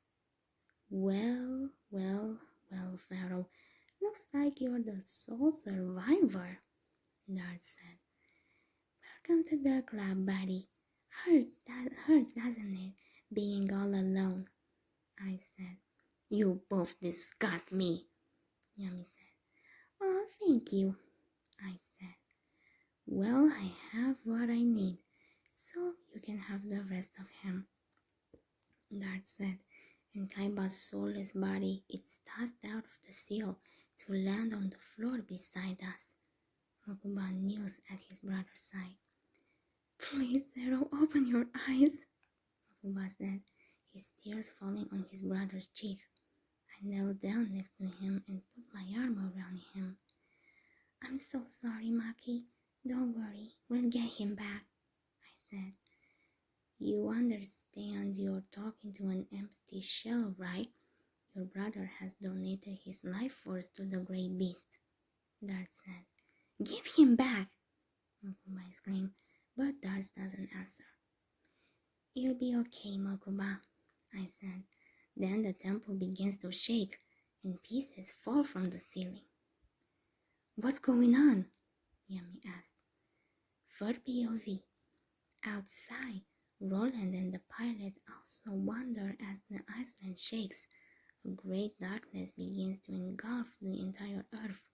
Lightning flashes in New York and in the desert, where Duke, Rebecca, and Professor Hawkins stand in the row beside the trailer. And under the ocean, the great Leviathan roars. Abby's POV. Do you hear that? Due to Kaiba's generous donation, the great Leviathan is almost ready, Dart said. "Well, you tell that lizard to spit out my brother," Mokuba said. "Silence," Dart said. Behind him, an eye appears in the seal, and waves of force flow from it, knocking everyone back. "No! Guys, are you alright?" Yami exclaimed. Dart laughs. "You're all alone now," Dart said. "Do they not notice me still standing?" I thought. I mean, damn, everyone is knocked the fuck out. I don't know how. I mean, that was just wind. Basically, the same wind that Greg blew at us. But whatever. Do they not notice me still standing? I thought. I mean, damn, everyone is knocked the freak out. I don't know how. I mean, that was just wind. Basically, the same wind that Greg blew at us. But whatever. "Not so fast, Dart," I said. Yami turned around a little relieved. "How?" Dart asked. "Well, me and Akila are the same. The same determination that ran through her runs through me. and I'm not going to leave Yami alone, I said. Dart smiled. Wow, I never thought that you would stand for someone that made you feel like this, Dart said. He was mentioning Akila slash Ice. Yes, Yami was a dumbass, I'm not gonna lie. But right now he's our only hope to destroy you, I said. Okay, enough from you, Dart said, and flicked his finger. I couldn't talk. I tried, but I couldn't. I touched my throat. Yami turned around worried. Abby, are you alright? Yami asked. She can't talk. But don't worry about the rest of your friends. They're fine. I don't need weak souls. I just wanted to spend some quality time with you. One-on-one, Dart said. Bitch, little mermaid me. I thought. I don't appreciate that, Yami said. How you think I feel? I can't talk at all. I thought. Well, you, me, and Akina all met 5,000 years ago when you were king of Egypt, and Akila was your knight. When the Battle of Atlantis ended, I thought the Great Leviathan was gone forever, until I met you and little Akila. Dart said. What does that evil creature have to do with me and Akila? Yami asked. Then poof, I didn't see them. Where did they go? I thought. For POV, Yami finds himself hovering over an ancient Egyptian city with darts on the seal of Orichalcos. It's the palace of the pharaoh in the year 5000 BC, Dart said. Inside the palace, Yami sees himself with the priest who looks like Kaiba, facing a huge serpentine winged monster. The priest steps forward. My pharaoh, may you allow me to vanquish this intruder? Zero asked. I'll deal with it, the pharaoh said, and invokes his own beast, Obelisk the Tormentor. The god monster arises and attacks the opposite monster with its fist of fury.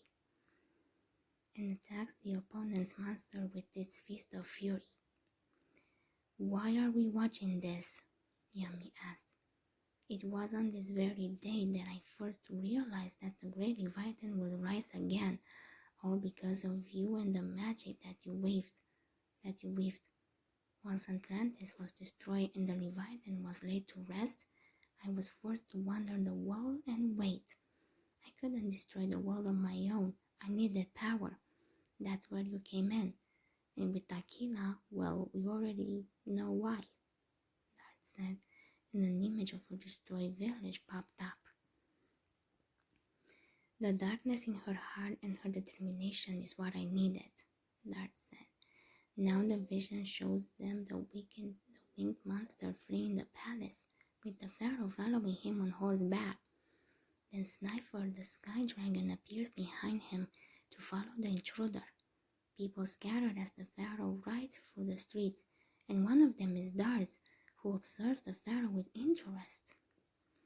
I sensed immediately that your life energy was exactly what I needed, but the time wasn't right, so my wait continued, Dart said. Why didn't you confront me back then? Yami asked. There was another individual then threatening to destroy the planet, and I was in his way. There was another individual then threatening to destroy the planet, and I was in his way, Dart said. The vision now shows the Egyptian city smoldering in ruins. I knew my day would come, and it did, Dart said. The vision changes to the present day, to Yugi's bedroom, where he sits at his desk, putting together the Millennium Puzzle. 5,000 years later, a naive young man unlocked the dark magic and brought the return of the Shadow Games and the rebirth of the Pharaoh, his beloved knight, and his rivals Kaiba and Bakura, Dart said.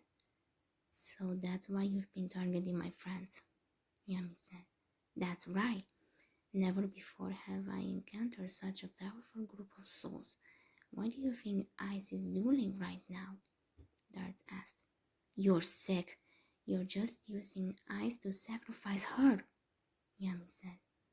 It was you who ushered in the age of the Shadow Games 5,000 years ago and nearly wiped out your whole kingdom, Dart said.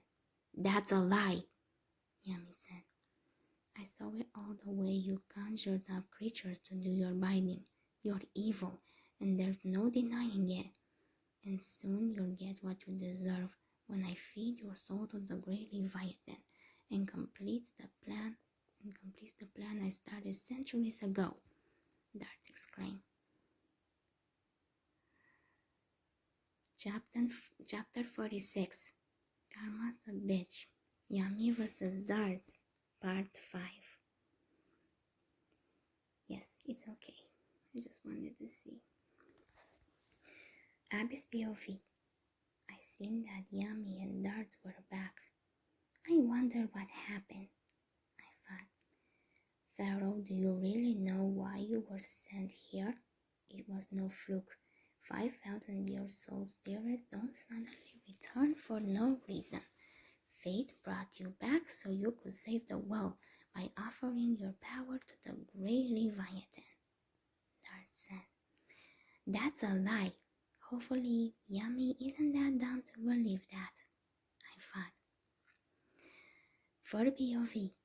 Meanwhile, in some other worldly place, bubbles are floating through space, each with a person trapped inside. Joey is in one of the bubbles. Slowly, his eyes open. He looks around. I had some weird dreams, but this one takes the cake, Joey said. In the distance, he sees a great eye, which the bubbles seem to be floating towards. I had some weird dreams, but this one takes the cake, Joey said. In the distance, he sees a great eye, which the bubbles seems to be floating towards. Hold on, I remember being trapped in a duel, but how did I end up floating around in here? Joey asked. Hey Joey, Yugi said. Nearby, Yugi floats in another bubble. I'm glad you're okay, Yugi said. Do you really call this all right? If we don't escape soon, we never will, Pegasus said. Where are we? Joey asked. Then he notices other duelists trapped in bubbles. Valen and Amelda, and Mai, then Raphael and Kaiba.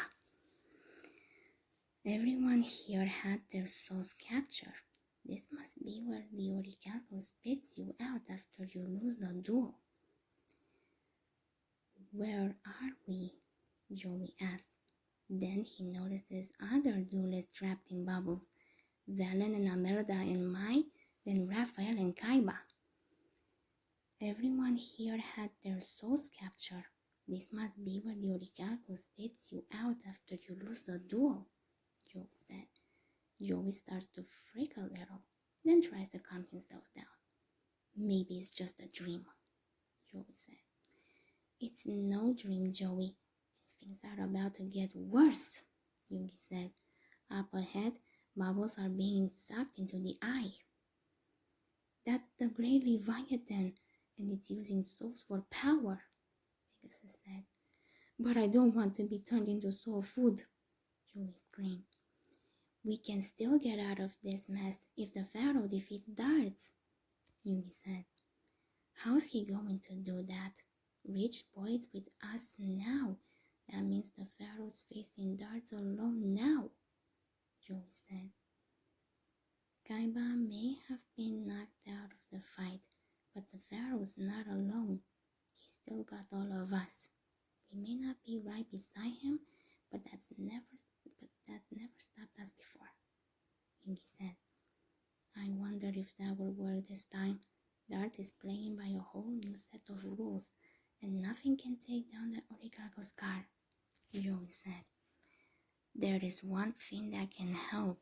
The card I gave the Pharaoh. It can beat Darts, Pegasus said.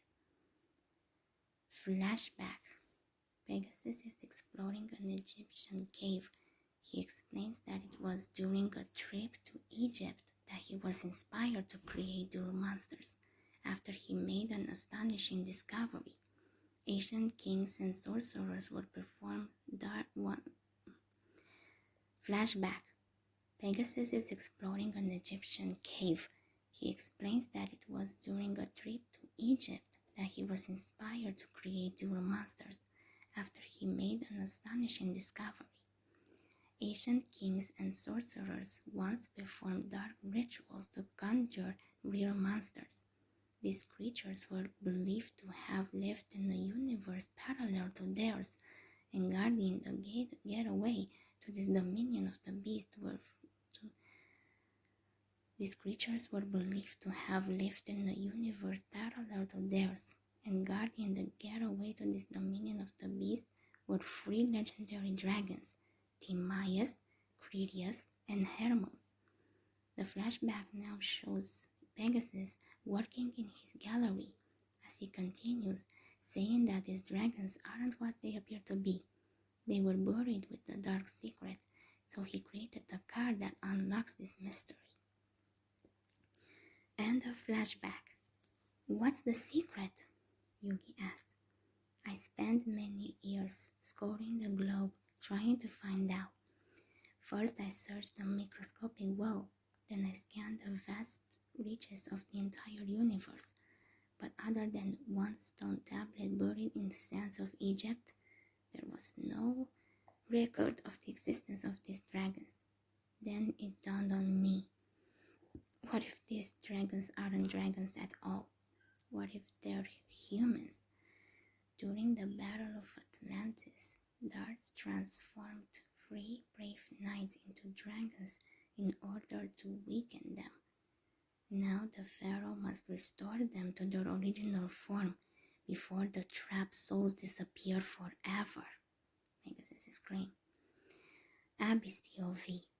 Back at the duel, Yami faces Ice, now with 17,200 attack points. Dart himself has 18,500 life points, while Yami has 43,000. Don't you see what's happening here? The Orichalcos has corrupted your mind. It's been filling your head with lies for over 10,000 years, Yami said. But Dart just laughs. Don't you see what's happening here? The Orichalcos has corrupted your mind. It's been filling your head with lies for over 10,000 years, Yami said. But Dart just laughs. You've been lying to the world for almost as long, trying to convince everyone that fate sent you here to protect the world from evil. You've been lying to the world for almost as long, trying to convince everyone that fate sent you here to protect the world from evil. In fact, your heart is filled with evil, the same evil you claim to be fighting. You represent the darkness inside all humans. For that, you all must be punished. Today, history repeats itself, and the Battle of Atlantis shall begin again. Dart said. I won't let you begin another war, Yami said. It's already begun, Dart said. If that's the case, I'll end it here and now. It's my move, Yami said. Yami draws, then plays Path of Greed, which allows him to draw 2 cards. Then he summons Obnoxious Silty Guardian in defense. He sets 1 card face down and ends his turn. Dart draws, gaining another 15,000 life points due to the effect of Orichalcos Deuteros, bringing him up to 20,000. Then Dart attacks Obnoxious Silty Guardian with Dexia, whose effect rises his attack to 15,000, 300 points greater than the monster it's attacking. But Yami activates his trap card, Soul Shield, paying half his life points to block Dexia's attack. His life points go down to 21,050, but Ice's attack goes down to 15,700, losing the 15,000 attack points it gave to Dexia. Ow, that hurt, I said.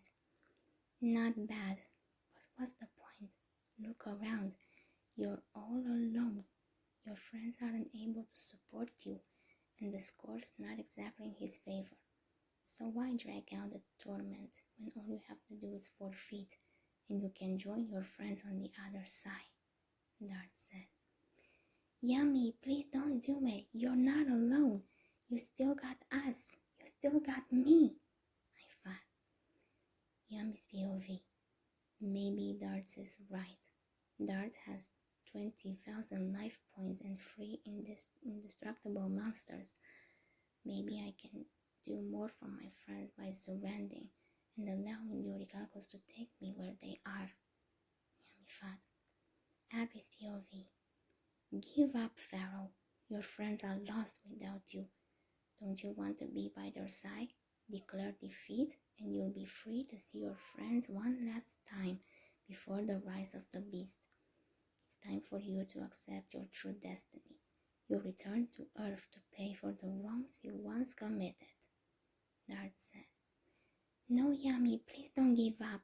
It sucks being a mute again.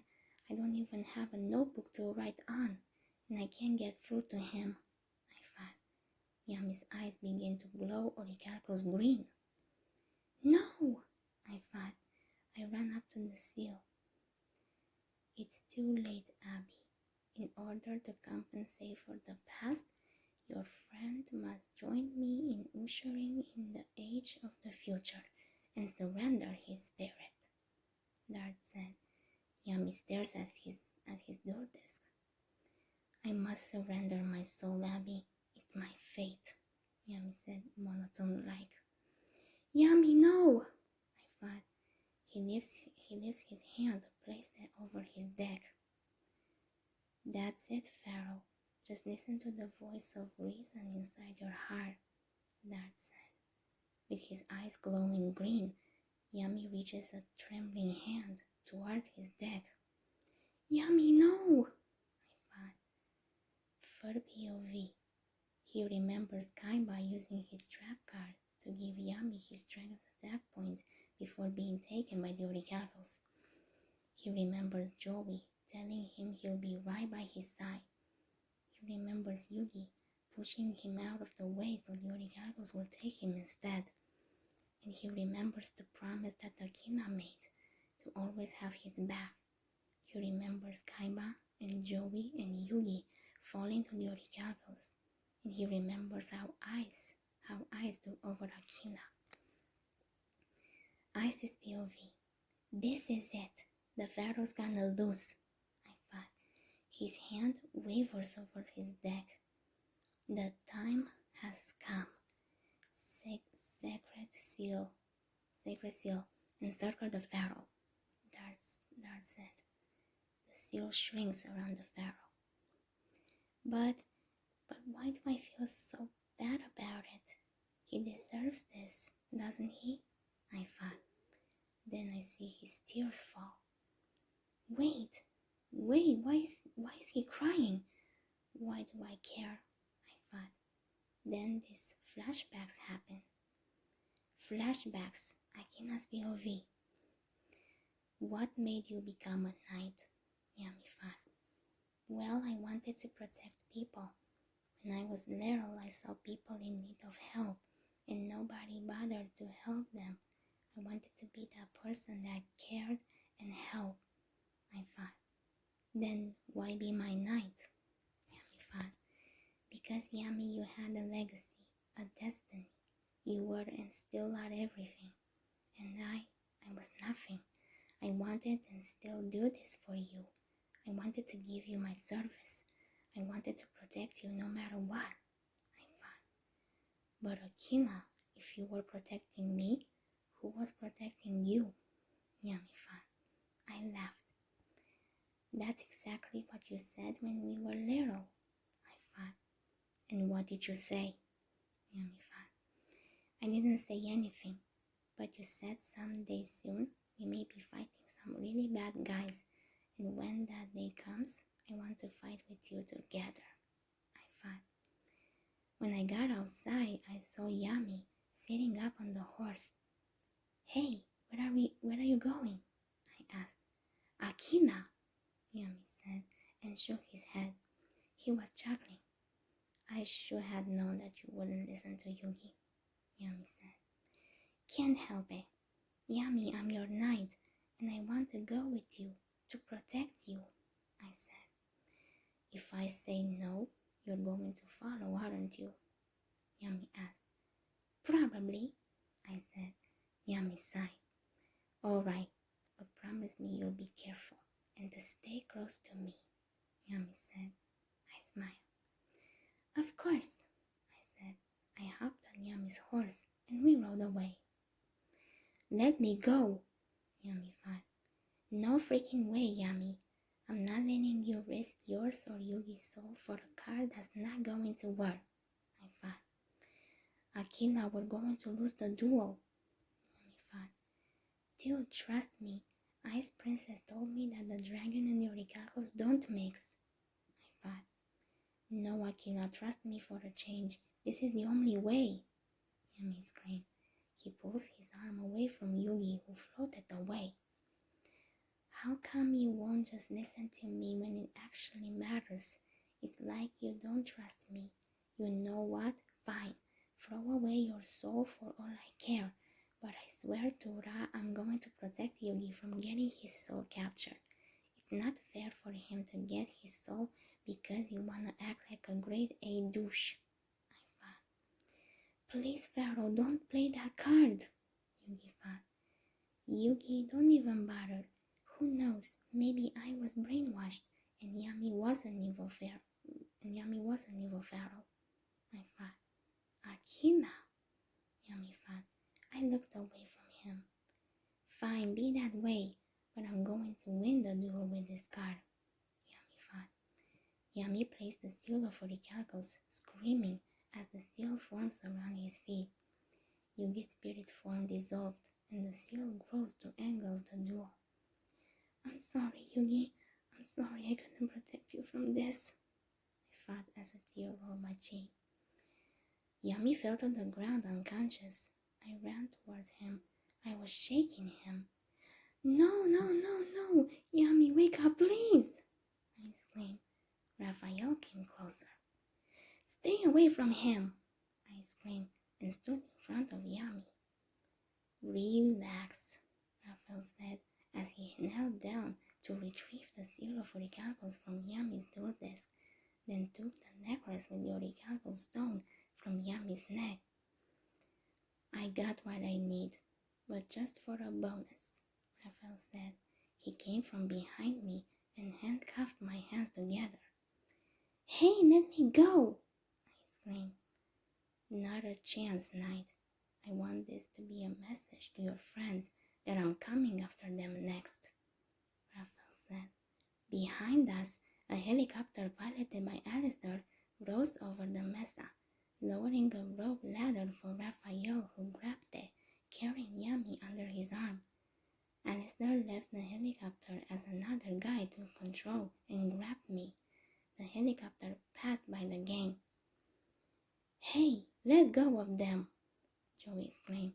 Raphael tossed Yami at them. You can keep him. I already have everything of his that I need, Raphael said. Let go of Akina, you scumbags, Abby exclaimed. Abby, tell Yugi I'm sorry. Sorry that I couldn't protect Yami, I exclaimed. Oh, trust me, Pharaoh. You were responsible for the destruction of something. It wasn't Egypt, though, Akina said. Akina, what are you talking about? Yami asked.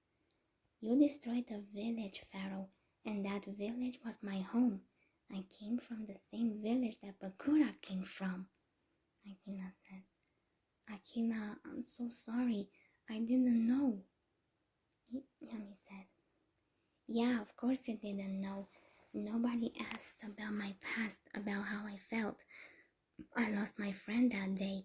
You drove him to insanity. Bakura was a kind soul till you and your army came and took everything away from me. I had to grow up without my parents and take control of my own life. But oh no, you know everyone was more focused on the dumb-ass Pharaoh who somehow lost his memories. My guess is that you wanted to run away from your problems instead of facing them like a man. You're a coward, Pharaoh, Akina said. I'm really sorry, Akina, that we never asked you how you really were and what your past really was, Yami said. It's alright, Yami. It's how I grew up. I kept my feelings aside and kept on moving forward, because crying over the past isn't going to make the future better. Remember that, Yami, Akina said. Yami looked at Akina and they both gave each other a hug. Yami hugged Akina tight just as she faded away back in the mirror. Isis POV. This must be all of Akina's memories.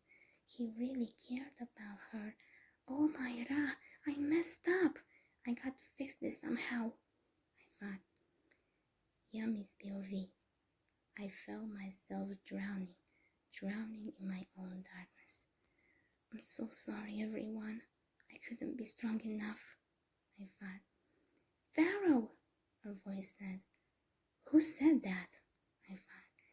Pharaoh, open your eyes, the voice said again. It sounds like, I thought. Eyes? I asked. I opened my eyes to see her and Akina. She was smiling. Yami, just listen to us. We're here to help you, Akina said. Okay, I'm listening, I said. Akina nodded her head and walked up to me. Take a moment to think of just flexibility, love, and trust. Take a moment to think of just flexibility, love, and trust. Here comes a thought that might alarm you. What someone said and how it harmed you, Akina said, and an image of darts came out. Something you did that failed to be charming, Akina sang, and it showed where I lost Yugi and Akina. I looked down. Things that you said are suddenly swarming. And oh, you're losing sight, you're losing touch, Akina said, and it showed me present me. All these little things seem to matter so much that they confuse you, that I might lose you, Akina sang, and looked at me. I looked back at her. She looked sad at first, but she snapped out of it. She took a big breath. Take a moment. Remind yourself to take a moment and find yourself. Take a moment and ask yourself if this is how we fall apart, Akina sang, and it showed if I lost the duel and how it would affect everyone. But it's not, but it's not, but it's not, but it's not, but it's not. It's okay, it's okay, it's okay, it's okay, it's okay. You've got nothing, got nothing, got nothing, got nothing to fear. I'm here, I'm here, I'm here, Akina sang and held my hand. Then I seen eyes swelled up. Here comes the fact that might alarm me. What someone said and how it harmed me, I sang, and it was darts too again. Something I did that failed to be charming. Things that I said are suddenly swarming, I sang, and it showed when Ice was under control of the seal, and how she acted in front of the gang and me. And oh, I'm losing sight, I'm losing touch. All these little things seem to matter too much, I sang, and it showed present day, Ice in the duel. That they confused me, that I might lose me, I sang, and she looked at Akina. Akina looked at her and smiled. They both walked up to each other. Take a moment. Remind yourself to take a moment and find yourself. Take a moment and ask yourself if this is how we fall apart. But it's not, but it's not, but it's not, but it's not, but it's not, I and Akina sang. They both looked at me and stood on each side of me. It's okay, it's okay, it's okay, it's okay, it's okay. I've got nothing, got nothing, got nothing, got nothing to fear. I'm here, you're here, we're here, Akina sang. And it was just a fat, just a fat, just a fat, just a fat, just a fat. It's okay, it's okay, it's okay, it's okay, it's okay. We can watch, we can watch, we can watch, we can watch them go by. From here, from here, from here. Akina and I sang. Akina held my hand again. Take a moment to think of just flexibility, love, and trust. Take a moment to think of just flexibility, love, and trust. Akina sang. Pharaoh, if you really care about Akina and the world and you want to make things right, then I'm at your service, I said. But how? I asked. You still have my card, right? I asked. I do, I said. Then leave the rest to us, I said, and looked at Akina. Yeah, Yummy, just leave the rest to us, Akina said. Abby's POV. A column of golden light forms around Yummy. When the seal reaches it, it repelled. Darts gasped in shock as the seal expands around the duel once again. Impossible! No one can overcome the power of the recalcos, Darts exclaimed. Thank God he's okay, I thought. Yami stands within the column of golden light. Around him, the images of us appear. First Yugi, then Joey and Kaiba. Others appear surrounding Yami. Taya, Vaden and Chris, Tristan and Mai, Amelda, Duke and Ironheart. And on each side of Yami, it was Akina and Ice. Ice! I knew she would come around, I thought. Why didn't the seal take your soul? Darts asked. The images all disappeared into the golden column.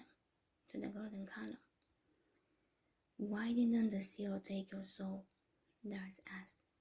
The images all disappeared into the golden column. You forced me to gaze inside my heart, thinking I would find only darkness, but you were wrong. My heart is filled with the flexibility, love, trust, and friendship, and no magic can take that away, Yami said. Yami's POV. Thank you, Akina, I thought. Abby's POV. Thank you, Darts, for reminding me that my friends are always with me and they're going to win this fight, Yami said. Yami draws and the golden column disappears with his arms still outstretched, holding the card. Do you know what I have in my hand? Is the key to unlocking the secret of the legendary dragons, Yami said. He holds up the card, now bearing the image of the three dragons with three swords, calling it Legend of Heart, and activates it by paying 1,000 life points and sacrificing obnoxious Celtic Guardian. This lets him summon Critias, Hermos, and Timaeus in their true form. The three dragons emerge, flying up into the clouds. Then a voice is heard. After 10 millennia in captivity, they've finally been set free, the voice exclaimed. Yami and Darts both look up in amazement as lightning flashes and the three knights appear on the field, closely resembling Kaiba, Yami, and Joey. The Green Knight, Timaeus, has a scar across his right eye, where he was once stabbed by darts. He pulls out his sword and announces his name. The Blue Knight says he's Sir Critias, and the Red Knight is Sir Hermos. They each have 28,000 attack points. They cross their swords above their heads, saying, in the name of Atlantis, they have been reborn. The three knights strike the ground with their swords, and the 3 layers of the seal of Orichalcos are destroyed. Darts' monsters each lose their power boost, Ice attack going down to 15,200, while Dexia goes down to 0. The seal is powerless in our presence, Hermos said. Darts, have you forgot our last encounter? Because I certainly didn't, and I have a score to settle with you, Timaeus said. Yami orders Timaeus to attack Orichalcos Aristeros. His defense immediately rises to 31,300 more than Timaeus' attack.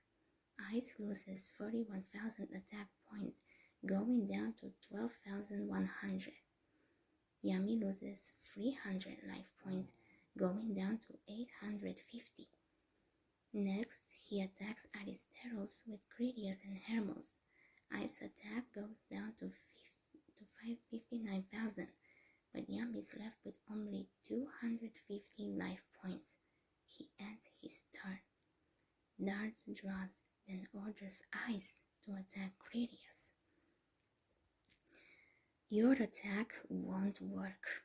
Due to Critias' special ability, I can bring back one trap card, and I choose Mirror Force, which is sucked up into Critias' sword. Now, Critias can reflect Ice attack back on Dart's monsters, Yami said. I seen Ice smile. See ya later, Yami. And you, I said. She glared at Dart. Karma's gonna be a bitch, I said, and she was destroyed. Dart watches in horror as his monsters are destroyed, and his life points go down to 40,100. But as the smoke clears, Dart smiles. Dart watches in horror as his monsters are destroyed, and his life points go down to 14,100. But as the smoke clears, Dart smiles. It was an excellent move, but my monster had a special ability as well. Pieces of Shonoras were cracking and fell into more pieces, bursting into flames. Then a vortex appears above the door, a huge serpent with a net.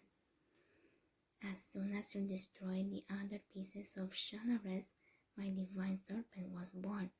But there's a price to pay.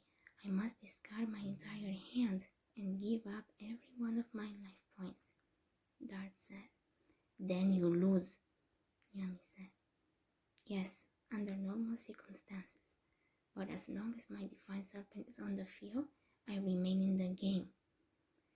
But if it's destroyed, you win. The divine serpent, however, has an attack of infinity, which means there's not a monster in your deck that can stand up to it. And once it strikes your knight, your soul is mine, Dart said.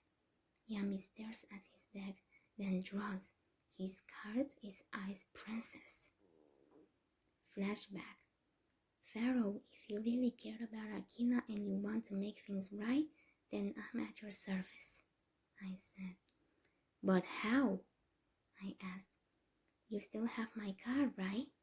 Ice asked. I do, I said. Then leave the rest to us, I said, and looked at Akina. Yeah, Yami, just leave the rest to us, Akina said. Yami's POV. I made you a promise, Ice, and I won't go back on my word, not again, I thought. I set the card face down and end my turn. Dart draws, then discards 10 cards from his deck so his Divine Serpent can attack. The Divine Serpent destroys Timaeus, and my life points go to 0. The seal reappears on the field, shrinking around me. The duel is over, Dart said. But the seal breaks apart and disappears, and as the smoke of the serpent's attack clears, Ice Princess appears on my side of the field. Hey, Dart baby, missed me? Ice asked. She looked normal again, but her eyes are 2 different colors. One eye has Akina's brown eye, and the other side has Ice blue eye. It's like both of their souls are in one body. How did you survive? Dart asked. I activated my trap card, Relay Soul, which allows me to stay in the game when my life points go to 0 by summoning Ice Princess and putting my fate in her hands, I said. I won't let you down, Yami. Not this time, I said. Now we're in the same situation. We each have one monster. You have your Divine Serpent, and I have Ice Princess. And when that monster is destroyed, the card holder will lose, I said. Ice is in defense, with 17,000 defense points. You may have altered the rules of our battle, but your chances of victory are just as slim, Dart said. Not really. I have the spirits of my friends to support me, but you're alone, I said. I have more power than you or your friends, and I'll prove it by playing this card, the magic card Impact Revive, bringing back a monster that was destroyed this turn with an extra 500 attack points. I'll use it to bring back Timaeus, Dart said. But why would you bring back my card? I asked. I wanted to prove how powerless you really are. Impact Revive also lets my master attack one more time, Dart said. Darts discards another 10 cards in order the Divine Serpent to attack. As the attack approaches Ice, if she's destroyed, all hope is lost, I thought. Okay, where am I now? I think oof, come on. It's happening again. I don't know what's wrong with this. Okay. 47. Okay. So 37. I'm close. We have 2 more. Chapter 47. Guess who's back? Back again. The Dweep Squad's back. Back. The Dweep Squad's back again. Yami, Joey, and Kaiba versus Darts again. Yami's POV. Darts has just attacked Ice with the Divine Serpent. Chapter 47. Guess who's back again? The Dweep Squad's back again. Yami, Joey, and Kaiba versus Darts again. Yami's POV.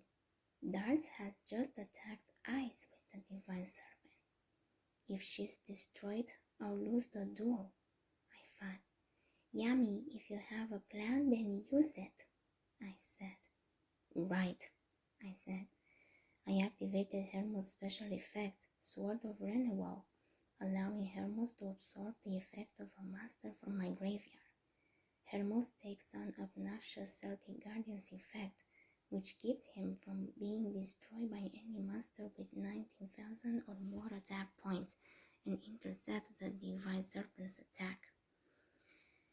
We will always defend you, Pharaoh, the knight said. Thanks, knights, I said. A friend of the Pharaoh is a friend of ours, Timaeus said. The Divine Serpent's attack fails. Yami draws. So much for infinite strain. Attack points don't mean everything, I said. Darts laughed. You only dodged one blast, so now you think you're king of the world? Darts asked. I closed my eyes, and the images of all my friends surround me. It's my last chance to win this duel and free the souls of my friends. Heart of the cards, guide me, I thought. Critias and Hermos attack the Divine Serpent, I said. Critias attacks with his Sword of Wisdom, while Hermos uses Sword of Renewal. They're too weak, Dart said. If you're so sure, take a look, I said. The 2 knights are still attacking. I don't understand why they're not destroyed the moment they came in contact with the serpent, Dart said. Each of my knights have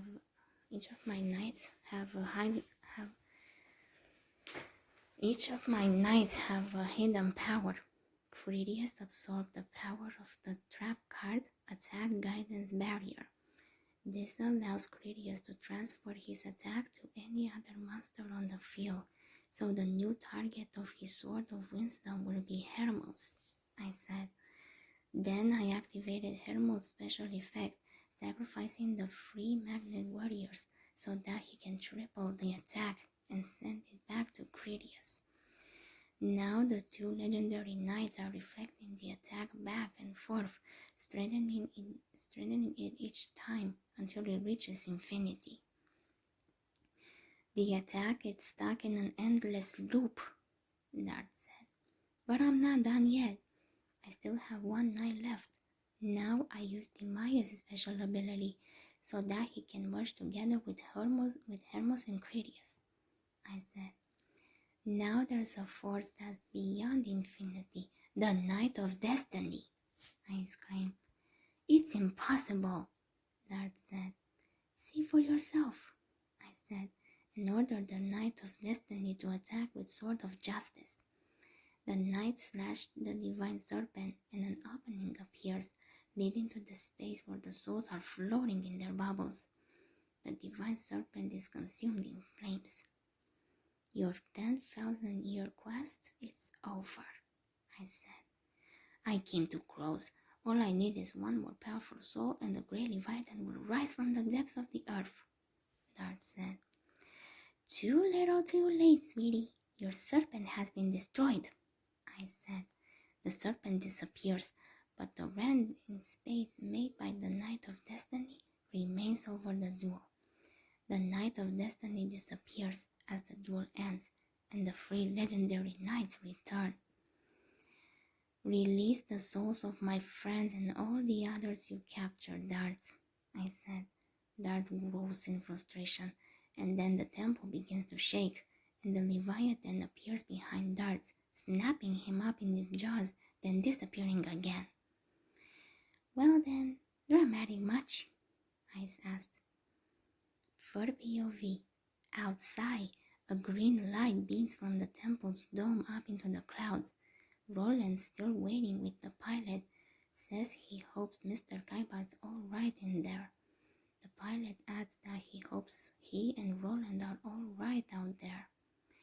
Now a green light emerges from a whirlpool in the sea next to Dart's island. Roland says it's a cyclone.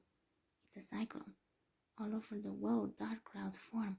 A voice on the radio is heard telling the aircraft carrier, the USS Courage, that a massive storm had been reported to be spreading across the globe.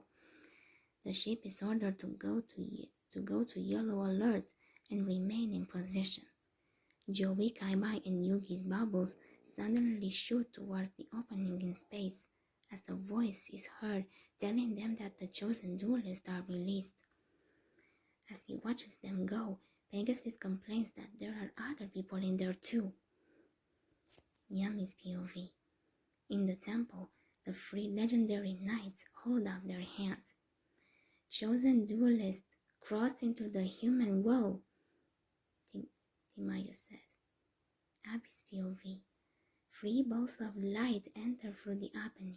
One lands in Yami's hands, one is absorbed into Kaiba's unconscious form, and the other flies outside. The three legendary knights nod to Yami, then disappear. Yami releases the ball of light and closes his eyes as it's absorbed into him. I looked over to see Kaiba open his eyes and sat up. He looked at me. Abby? Kaiba asked. I ran to the others and pointed at Mokuba. Mokuba, Kaiba said. He sees Mokuba lying unconscious beside him. He shakes Mokuba by the shoulder. Mokuba, wake up, Kaiba said. Mokuba stirs, then grabs his brother by the arms, tears in his eyes. I shook Tristan and he woke up. Hey, Abby, Tristan said, and he sees Kaiba. I see Rich Boy is back, Tristan said. I pointed at Taya. She's still knocked out. Taya, are you okay? Come on, wake up, Tristan said. She sits up, rubbing her head. Where are we? Thea asked. Remember Yami and Kaiba dueling darts? I asked. Remember Yami and Kaiba dueling darts? Remember that Yami and Kaiba were dueling darts? I asked. I noticed that I got my voice back. Oh, thank the Lord I can talk! I noticed that I got my voice back. Oh, thank the Lord I can talk! I exclaimed. What? Tristan asked. Long story, I said. Yami was standing with his back to us, watching a vortex of light that appeared where dark disappeared. Taya goes up and goes to him. Is that Yugi? Taya asked. No, it's the Pharaoh, Tristan said. No, it's Yugi, I said. He turns to us, and it's indeed Yugi. Crying, Taya runs to him, kneeling down to hug him. It's good to see you again, Taya said. It's good to see you too, Yugi said. I walked up to him. Welcome back, Panda Bear, I said. I seen Yugi blushed. It's good to be back, Abs, Yugi said. Then Joey runs in. Get out of my way, everyone. Where's my little buddy? Joey asked. I stepped away as Joey bent down to hug Yugi's head. Glad to see he only cares about Yugi, I thought. I sure missed this spiky little head, Joey exclaimed. Taya laughs. The gang is back, Taya said. Tristan runs to get in on the hug. Hey, don't forget about me, Tristan said. Akina's POV. I stood in the doorway and seen everyone hug. Well, Kay, what are you waiting for? I spat. I can't face them, not after everything I did, I thought. What? Kay, isn't this what you wanted? Your friends understand that it wasn't you and it was me, I thought. I know, but, I thought. No buts, Akina, just go, I thought. You're right, I thought, and I walked closer to them. Hey, is there any room for me? I asked. Everyone looked at me. Akina?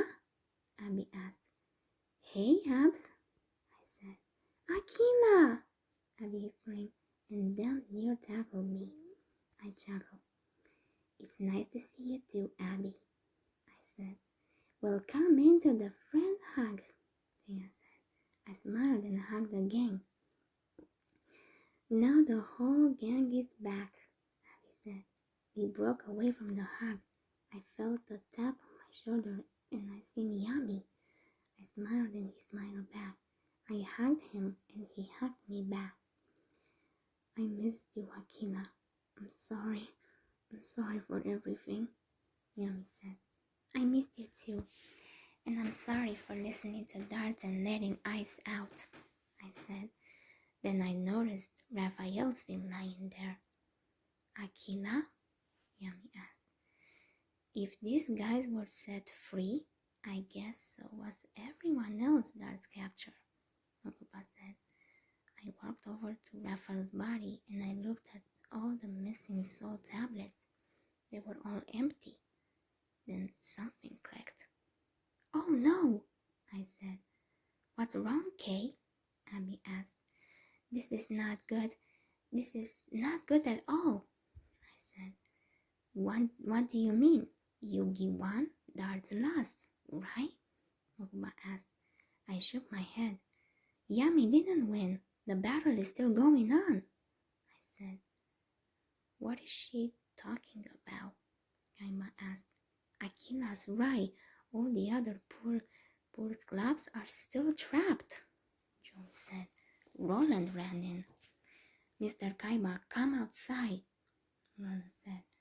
Everyone goes out, where we see something huge rising out of the sea, a green beam of light shooting up out of it. It's Atlantis, they exclaimed. Shit, Darts found a loophole, I said. The Iceland city is returning from the depths, and it doesn't stop at the surface of the sea, but continues to rise into the air. Are you sure that's Atlantis? Tristan asked. Tristan, a city doesn't just appear from the ocean. I'm pretty sure it's Atlantis, Abby said. That must mean Darts is still out there, Yugi said. How could he have woken up the Leviathan? Joey asked. Because that little bastard found a loophole. When Yami won, Darts must have given up his soul to the Leviathan, I said. Fair POV. Meanwhile, a radio operator aboard the aircraft carrier says that an underwater disturbance has triggered a hurricane over 6,000 miles in diameter that's headed for the Atlantic coastline. It will reach land in approximately 1 hour. Akina's POV. I don't know what the deal is, but I'm going up there to find out, Kaima said. Okay, tell us all about it when you get back, Tristan said. I'm going too, Yugi said. Not without me, Joey said. Man, you're nuts, Tristan said. You guys just got back. Now you're going to walk into Dart's hands again? Walk away while you have the chance, Taya said. Taya, they can't, Akina said. What do you mean they can't? Taya exclaimed. Akina's right, Taya. There are still people trapped on the other side who are counting on us, Yugi said. I hate it when you're right, Taya said. Don't worry, we'll be back soon, Yugi said. Now Roland, with his headset on, reports from the helicopter that a massive hurricane is headed for the east coast. I'm going to find Darts, Kaiba said, and went into the temple. Wait up, Kaiba, Yugi said. I'm perfectly capable of handling this on my own, Kaiba said. Joey hands Raphael off to Tristan and runs after Kaiba. You better not think that you're getting all the credit for this, Joey said. Don't you have anyone else to annoy, like your girlfriend? Kaiba said. Joey looked back at me, and I gave him the death stare. He looked scared and turned back around. No, I'm good, Joey said. Yeah, that's what I thought. Aw, trouble in paradise. Such a shame, Kaiba said sarcastically. Yugi ran after them both. Yugi, wait, Taya said. Oh, you want to wish the pharaoh luck, right? Yugi asked. Actually, I want to wish you luck, Yugi. Remember your promise to come back soon and to go and kick some Dart's butt, Taya said. And if you don't come back, I got your kid dish ready, I said. You don't, Yugi said, but I took out the kid dish from my pocket. I do, I said. Okay, I'll come back, don't worry, Yugi said and takes off. Yugi, we're here if you need us, Akina said. Wait, you're not going? I asked. Akina shook her head. I caused enough damage already, Akina said. Mokuba starts to follow, but Akina stops him. Trust me, kid. Your brother is going to be okay, Akina said. He looks longingly after Kaiba. Okay, I'll stay, Mokuba said. Yugi's POV. Inside the temple, I'm running through the hall after the others when my Millennium Puzzle begins to glow. I stop. What is the puzzle reacting to? I said. I go over to the altar of the three serpents and find the three god cards in the serpent's mouths. I got them back. They're powerless now. Darts must have transferred their energy to the Great Leviathan, the pharaoh said. I hope that when this is all over, they'll be back to their old selves, I said. Joe and Kaiba are standing in the great hall before the vortex. The soul carvings are now empty. The Leviathan must have beamed them all up, Joey said. You'll need these, I said. I gave them their dragons back. All we need to do now is find that snake. He couldn't have gone far, Kaiba said. You're right, Kaiba, Dart's voice said. An image of Dart appears behind the vortex. Come on in. The party's just begun, Dart said. We head for the vortex. We emerged from the vortex before a huge carved door leading to the city's innermost ring and highest level, the source of the green light. The buildings around them are in ruins. This Atlantis place is a real dump, Joey said. Where is Darts? I asked. I have an idea, Kaiba said and looked towards the door. That giant green beam of light marks the spot, Joey said. I switched with the Pharaoh. Yeah, Miss POV. We head for the door, emerging in a central courtyard where stone pathways lead to a small open dome structure.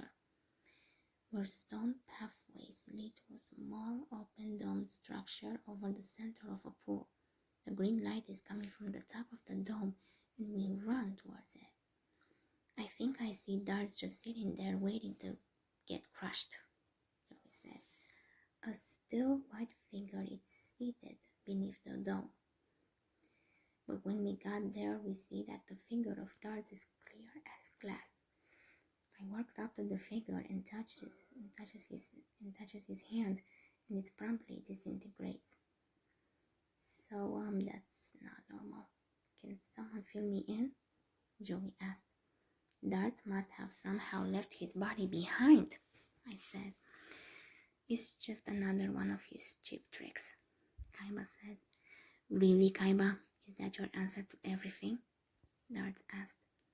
You really need a new catchphrase, Darts said. Then Darts' face appears, looking down at us through the domed ceiling overhead. I'm with the Grey Leviathan, Darts said. You told us that the Grey Leviathan couldn't awaken without the souls of the three chosen duelists, I said. That's right, but I substituted your souls with an equally powerful soul, my own, Darts said. Like Aquila said, he found a loophole, I thought. The green beam of light split into 4 beams, which circled down around the floating island of Atlantis to meet again and dive down into the sea, forming a huge whirlpool in the water. Akila's POV. What's that? Mokuba asked. It's the Leviathan, I said. The great Leviathan leaps from the water and flies into the sky towards Atlantis, coiling around the ancient city. The great beast has returned, Dart exclaimed. Yami's POV. We now face the enormous Leviathan looming over us. That thing could pick its teeth with an Egyptian god monster, Joe exclaimed. And it's here to conquer mankind, I said. Wait a minute, what's that little green pimple on his nose? Joey asked. It's me, you fools. I merged together with the Grey Leviathan, Dart said. Okay, well, I'm not going to just stand there and talk to some mutated hood ornament. I'm going to blast him into next week. I'd love to see you try, Dart said, and the monster roars. Joey activates his dual disc. Bring it on, Joey exclaimed.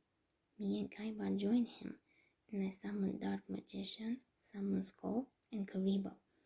Next, Joey summons Flame Swordsman, Jinzo, and Red Eyes Black Dragon. Kaiba adds the Blue Eyes Ultimate Dragon, Gadget Soldier, and Force Rider. Finally, we each summon our legendary dragons, Timaeus, Critias, and Hermos, and I play Legend of Heart to turn them into the legendary Knights of Atlantis. Wow, so they really are knights, Joey said. I call on the monsters to attack, and they all blast their weapons at the great beast, but they appear to have no effect, and Darts laughs. So when were you planning to launch your real attacks? Darts asked. I held up multiply. Timaeus absorbed Kuribo's effect and attacked with the force of 10,000 knights, I said. Timaeus attacks with sword of justice. And the Leviathan, it swept up inside a huge explosion of light. We watch. We won, you guys, Joey said. Hopefully, I said. The explosion clears and the great Leviathan appears unharmed. I can't believe that with all those attacks, the beast doesn't have one scratch. Kaiba said. It gets even worse. Now it's that thing's turn to attack us, Joey exclaimed. The great Leviathan roars and prepares to attack. If that attack hits us, we'll be fried to a crisp, Joey exclaimed. Timaeus, absorb the power of Big Shield Garna and activate full barrier shield, I said. The Leviathan's attack hits the shield, which can barely hold it back. The other monsters are all destroyed, and only the knights stand between us and destruction. We survived one attack, but now the great Leviathan is gearing up for another attack, and this time we might not be so lucky, Joey said. But suddenly an aurora appears in the sky, and the Leviathan pauses, looking up at it. Akina's POV. Ice, please tell me this isn't you. I thought. I have to help them.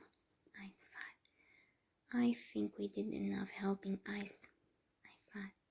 Just trust me, I got it under control. Ice thought. Oh, Ra. I thought. I recognize those lights, Mokuba said. We do too.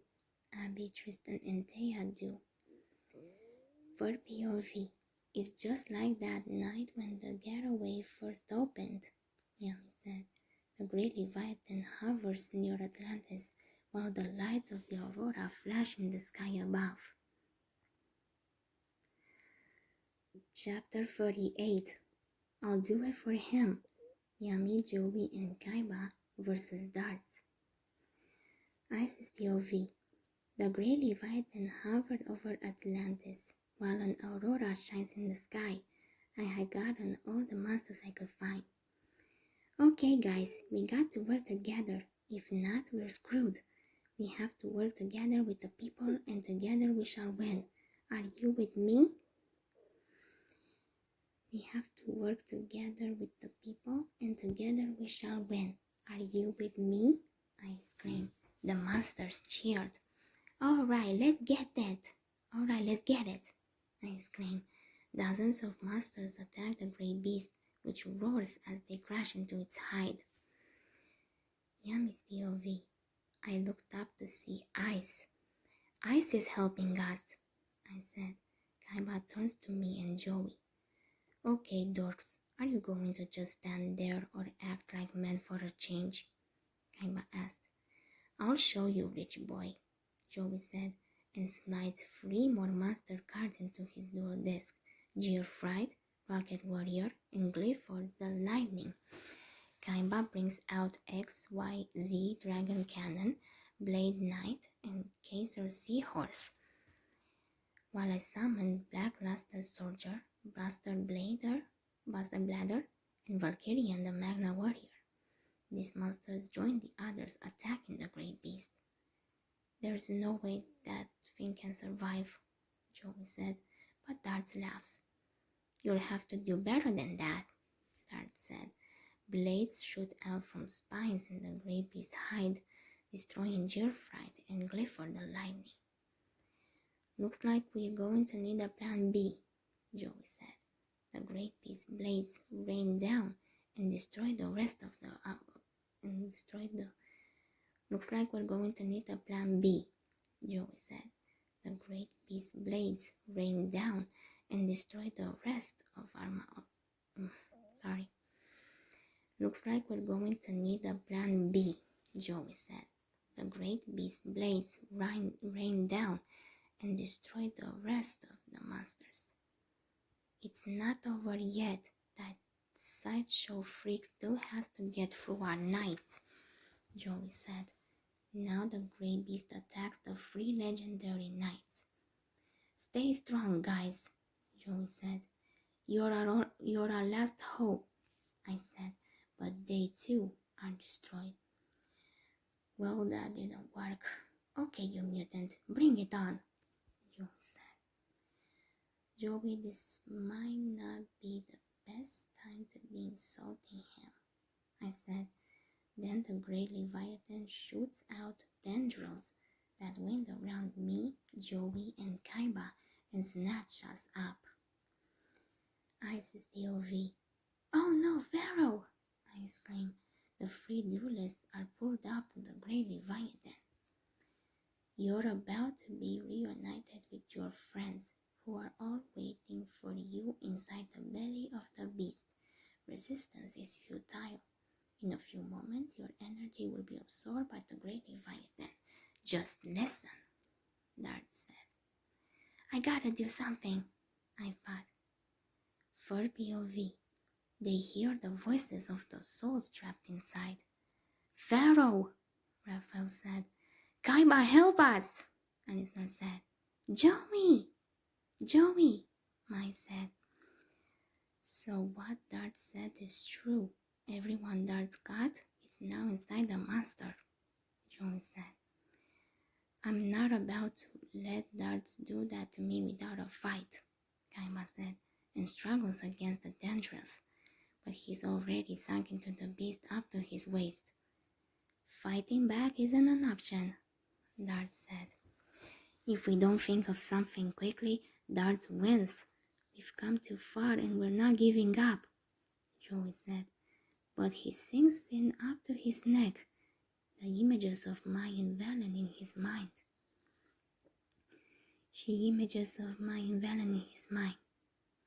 Yugi, we can't let the others down. Everyone in there is counting on us to stop this guy. There has to be something we can do, Joey exclaimed. The dangerous sucked Kaiba in deeper. You know what, Willard, if I could reach my hands, I would give you a pity clap. But seeing as I can't, just know the thought was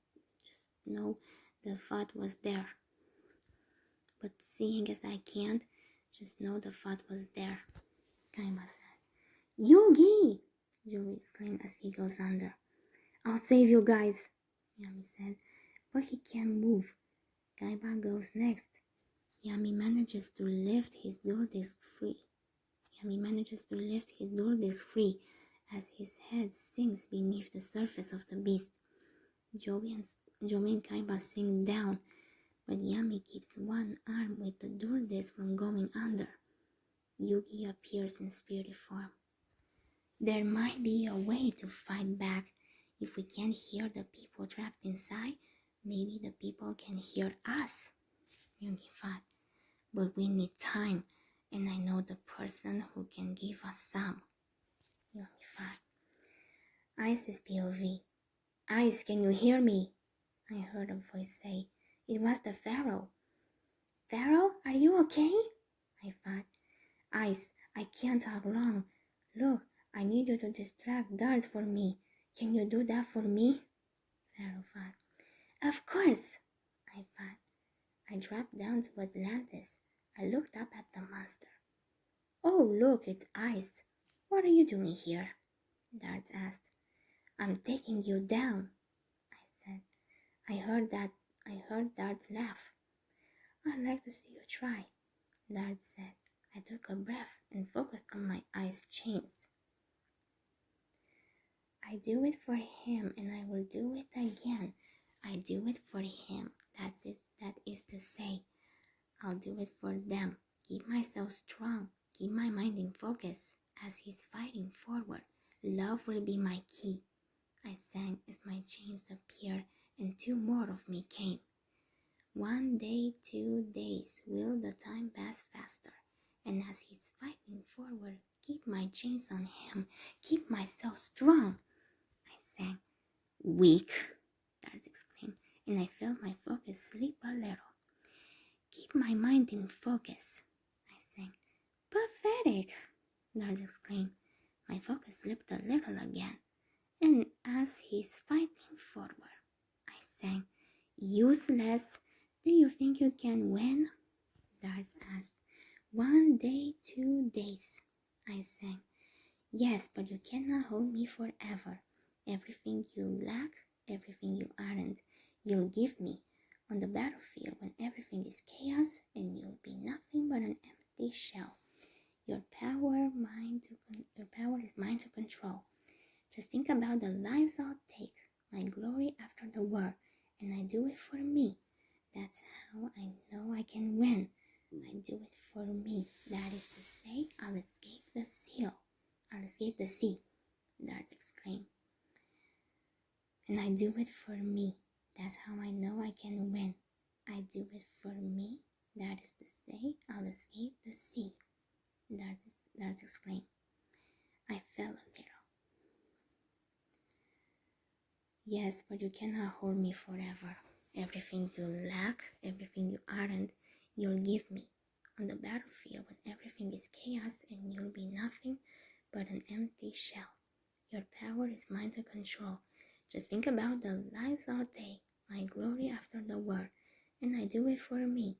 That's how I know I can win. I do it for me. That is to say, I'll escape the sea. Darts exclaimed. I fell a little. Deep down, you know you weren't built for fighting, Dart said. I got back up with my chains back on him. But that doesn't mean I'm not prepared to try. What you don't know is my real advantage. When you've been forsaken, you're prepared to die, I sang, and had my chains on tighter. Deep down, I know that I'm just one weak monster, I sang. Exactly, Dart exclaimed. But I know that I can hold these chains and fight, I sang and kept on grip stronger. I sang and kept on grip stronger. Third POV. While Darts was distracted, Yami closes his eyes and calls out to everyone with his mind. Everyone, listen to me. Each one of you is a glimmer of light in the sea of shadows, Yami said. The image of a golden cup appears, with a tiny light falling into it. Alone, we might seem insignificant, but together we radiate enough energy to conquer the darkness, Yami said. He was holding the cup. Everyone, focus on the light inside yourselves. It's the only way for you to save yourselves. Remember those you care about, Yami said. Tears fall from Mai's closed eyes as she remembers Valen and Joey trying to help her. A glowing ball of light forms at Mai's chest. Remember those who've helped you, Yami said, and Raphael thinks of Yami and Ice trying to help him escape as the Paradeus building crumbled after their duel and the ball of light forms over his heart too. Remember what you fought for, Yami said, and Alistair thinks of his little brother Mikey and promising he won't let him be captured. Remember who you never gave up, Yami said. Valen remembers dueling with Joey and being pushed to his limits. Their hearts also light up. Ice's POV. With my short existence, I sang and sent the monsters to give the Pharaoh energy. No! Darts exclaimed. I can make a difference, I sang and sent more monsters. You can't, Darts exclaimed. I will stay here for him. I can make this right. I can do it for him, and I will do it again, I sang. For POV, Joey gives up his strength to Yugi. Take it before you lose it for good, Joey said. Kaiba flings his power at Yugi. Don't screw this up, Kaiba said. Yami's dullness glows and pulses before finally sinking beneath the surface of the beast. The Millennium Puzzle glows. It's working. I feel as if my spirit's been infused with the power of every soul Darts captured, Yami said. The puzzle gives off a blinding light, and for a moment, the pharaoh appears in his Egyptian garb. Then the eye glows in Yami's forehead. In the name of the pharaoh, awaken! Yami exclaimed. Beams of red, blue, and yellow light burst from the beast as Yami calls forth the free gods of Egypt. The beams of light split the beast, and Yami, Joey, and Kaiba are released. Isis POV. I do it for him, and now I'll say I'll do it for them. I do it for him, and now I'll say I do it for them, I sang, and looked back to see Joey, Kaiba, and the pharaoh. You summoned the gods, right? I asked. Yami nodded his head. Nice, I said. It's impossible. How did you revive the Egyptian gods? Darts asked. The great Leviathan roars, then flies away, the three gods in pursuit. The four monsters disappear into the clouds. For POV, Yami thinks that the gods might need his help, and he switches with Yugi so that his spirit can fly up to join the god monsters. Yugi wishes the pharaoh good luck. Above the clouds, the three god monsters face off against the great Leviathan. Yami appears in front of Slifer and tells Darts is his move. Angry with the pharaoh for daring to challenge him, Darts attacks. The three god monsters counterattack. The Leviathan captures Obelisk, but Slifer and Ra blast it loose. Isis POV. We watch the clouds light up. The Leviathan's a gunner. It's 3 against 1, Joey said. I see you learned how to count, but numbers aren't everything, Kaiba said. Yeah, last time you guys had 3 knights, and you didn't put a dent in that thing, I said. You can do this, Pharaoh, Yugi said. For POV, the great Leviathan existed long before the Egyptian gods were born, and it will rule the earth long after we're gone, Dart said. The Leviathan attacks, sending out a beam of white energy. Yami orders his monsters to attack with Obelisk's Fist of Fury, Slifer's Thunder Force, and Ra's Blaze Cannon. Their attacks blend together in streams of red, yellow, and blue light. The attacks collide with the force that lights up the sky. Everyone watches on Atlantis, on Dart's Island, and the aircraft carrier. My beast is fueled by the darkness of my prisoners, Dart said. You're wrong. I was able to transform the darkness in their heart to light, which now fuels my beast, Yami said. The Egyptian gods' attacks begin to push back the great Leviathans. You're wrong.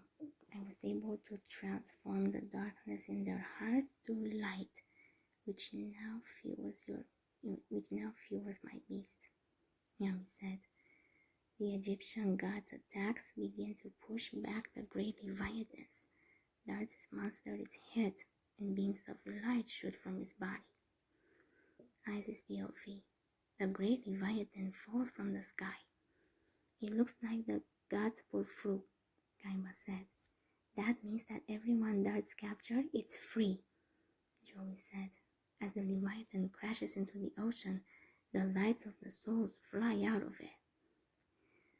For POV, my soul is awakened. My soul is awakened by Valens. Valen, what happened? Mai asked. It's over, Mai. Darts got his butt kicked, so now we're free, thanks to those 4, Valens said. They see Kaiba, Yugi, Ice, and Joey standing on Atlantis. They did it? Mai asked. Those friends of yours are all right, Valens said. Then the 2 of them fly away home.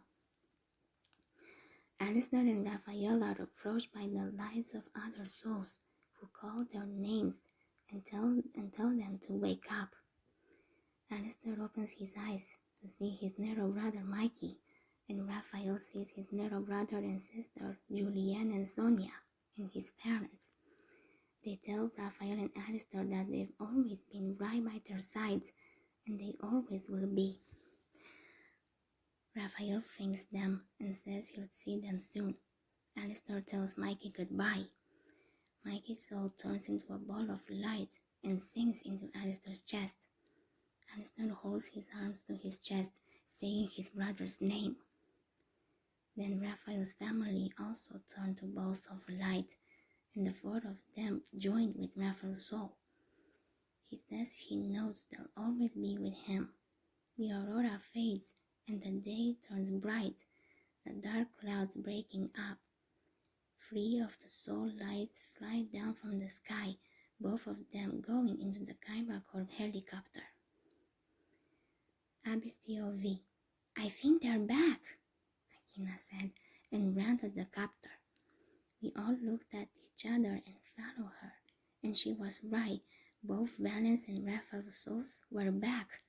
They both woke up. We're back, Raphael said, and looked at Valence. Are you guys okay? I asked. Yeah, I think so. Thanks to your friends and Ice, Valence said. So Ice was there, Akina said, and Valence nodded his head. She's a good monster, Akina. She distracted Dart so the Pharaoh could do his thing, Valence said. So they did beat Dart, Thea said. Well, yeah, T. Valence and Raph are back. So, yeah, he's gone, I said. But then, the dark and smoky form of the great Leviathan flies out of the sea and returns to Atlantis. Ice's POV. On Atlantis, we're watching the waters of the pool grow choppy as the island shakes. Now what? Joey asked. I don't know, but we have to go, I said. The columns holding up the dome begin to crack and fall. We run back to the vortex that led us here. We run back to the vortex that led us here as buildings crumble around us. Joey leaped through the vortex, followed by Kaiba. I'm waiting for Yugi to go so I can go back to the monster well. Yugi's about to go through. Yugi, wait. We can't leave yet, Pharaoh said. Why not? I asked. I'm back, Dart said. We turned to see him, tendrils of darkness curling around him like smoke, and the great Leviathan appears behind him. Yami summons Timaeus and orders him to attack. The knight slashes the beast with his sword. But in return, he attacks and utterly destroys Timaeus. Yami tells his knight to return to his deck. So what's the plan? I asked. We'll fight somehow, Yami said. But we've tried everything and nothing seems to work, Yugi said. So have you given up yet? All the monsters in the world combined together can't destroy my Leviathan. This creature isn't one of your little Duro monsters. It was born from the darkness of the human soul. As long as mankind exists, so does the great beast, Dart said. Ice, I want you to take Yugi and run, Pharaoh said. And what are you gonna do? I asked. I'm taking on these two, Yami said. There's no way I'm going, Yugi said. Neither am I. I left you last time. I'm not doing that again, I said. Pharaoh nodded his head and looked back to Dart. Dart, you got it all wrong. That creature was created by the Orichalcos. You were lied to and brainwashed into believing that mankind must be destroyed. Human beings aren't the evil ones. It's you. Think about it when you ruled Atlantis. Your people were generous and peaceful. Everything changed when the Orichalcos stones arrived. Those fragments brought chaos and hatred to paradise, Yami said. Dart, You're as innocent as the people you control. The Orichalcos is using you to do his dirty work like you used us, I said. Darts, if you want to wipe out mankind, you'll have to go through me, Yami said. The great beast roars and attacks, darkness swirling around Yami. Pharaoh! Yugi exclaimed. No! I thought. The Pharaoh got caught up in the darkness. The great beast turned to a black whirlwind. I'm going to enjoy this, Dart said. For POV. From Dart's Island, Mokuba, Abby, Akina, Tristan, and Thea see that now a beam of darkness is rising from Atlantis. Thea wonders, now what? Trapped within the whirlwind of darkness, Yami cries out, and Dart tells him farewell. Chapter 39. It's finally over. Season finale. Isis POV. Pharaoh stood trapped within the black whirlwind. Grey Leviathan crushed the Pharaoh with his own darkness. Dart said. Yugi tried to run to the Pharaoh. Let him go! Yugi exclaimed. Pharaoh turned to Yugi. Stay back. This is my fight now. I must prove that my rage is gone, Pharaoh said. Yugi stopped. It must have been when Akila and Yugi were trying and failing to stop the Pharaoh from playing the Seal of Orichalcos, I thought. When I played that card, I unlocked the evil in my heart. Ever since then, I've been fighting the anger within me, and now it's destroying me, Pharaoh said. But you stopped it. I saw you do Yugi, I said. No, facing Yugi in a duel was the first step, but there's a long way to go. The power of the darkness knows no bounds, Pharaoh said. For POV, Yami remembers meeting Yugi's spirit in Ironheart's Valley. There he told Yugi that without Yugi's light, he was becoming evil. But Yugi told Yami to be a man and face him in a duel. Yami won the duel and ran to Yugi horrified. But Yugi told him that he passed the test. By defeating Yugi, he was able to defeat the darkness inside his heart. Isis POV. The shadowy form of the great Leviathan roars as Pharaoh struggled inside the whirlwind. Pharaoh, be strong and focus on the good inside of you and think of your friends, I said. For POV. Yami realizes that as long as he's filled with the light of friendship, Darts can't win. He remembers his duel with Darts when Darts tried to convince him to surrender by telling him he was all alone. He nearly succumbed when the light of friendship in his heart protected him from the Orichalcos. Isis POV. Thanks to my friends, I have enough power to banish the darkness. With the power of everyone in my heart, I'll seal the great Leviathan away, Pharaoh said. Lightning flashes, and the sky grows dark. Great Leviathan, vanquish the Pharaoh spirit for all eternity, Dart said. Get out while you still can, I said. Ice, you must trust me, Pharaoh said. The Leviathan roars, then shrinks into the whirlwind, disappearing into a tiny spark of light. For POV. Aboard the aircraft's carrier, one of the men says that the hurricane is gone, and in the desert, Duke, Rebecca, and Professor Hawkins watch the shafts of sunlight break through the clouds. Isis POV. The clouds break up and the sun shines on Atlantis. Nice job, you did it, I said. The Pharaoh falls, but Yugi ran to catch him. Are you alright? Yugi asked. Pharaoh smiled. I'm fine. The great Leviathan is gone, the Pharaoh said. It's over now, Yugi said. Is it? Is it? No, I said. Is it? No, I said, and pointed to Dart. He was lying on the ground. A bright light falls before him, and Ironheart, Chris, and Sky appear. Darts looks up at his family and they help him to sit up. Daddy, you're back. I missed you, Chris said. You have the Pharaoh to thank for that. He drove out the evil force that controlled Darts, Ironheart said. I knew that deep down you were a noble ruler, Pharaoh said. Darts, whose right eye has returned to its original golden color, smiled. He was a great father too, Chris said. Your work here is complete, and you may now go in peace, Ironheart said. We looked behind ourselves and see the portal. But what about you guys? Yugi asked. We'll be all right for the first time in centuries, Ironheart said.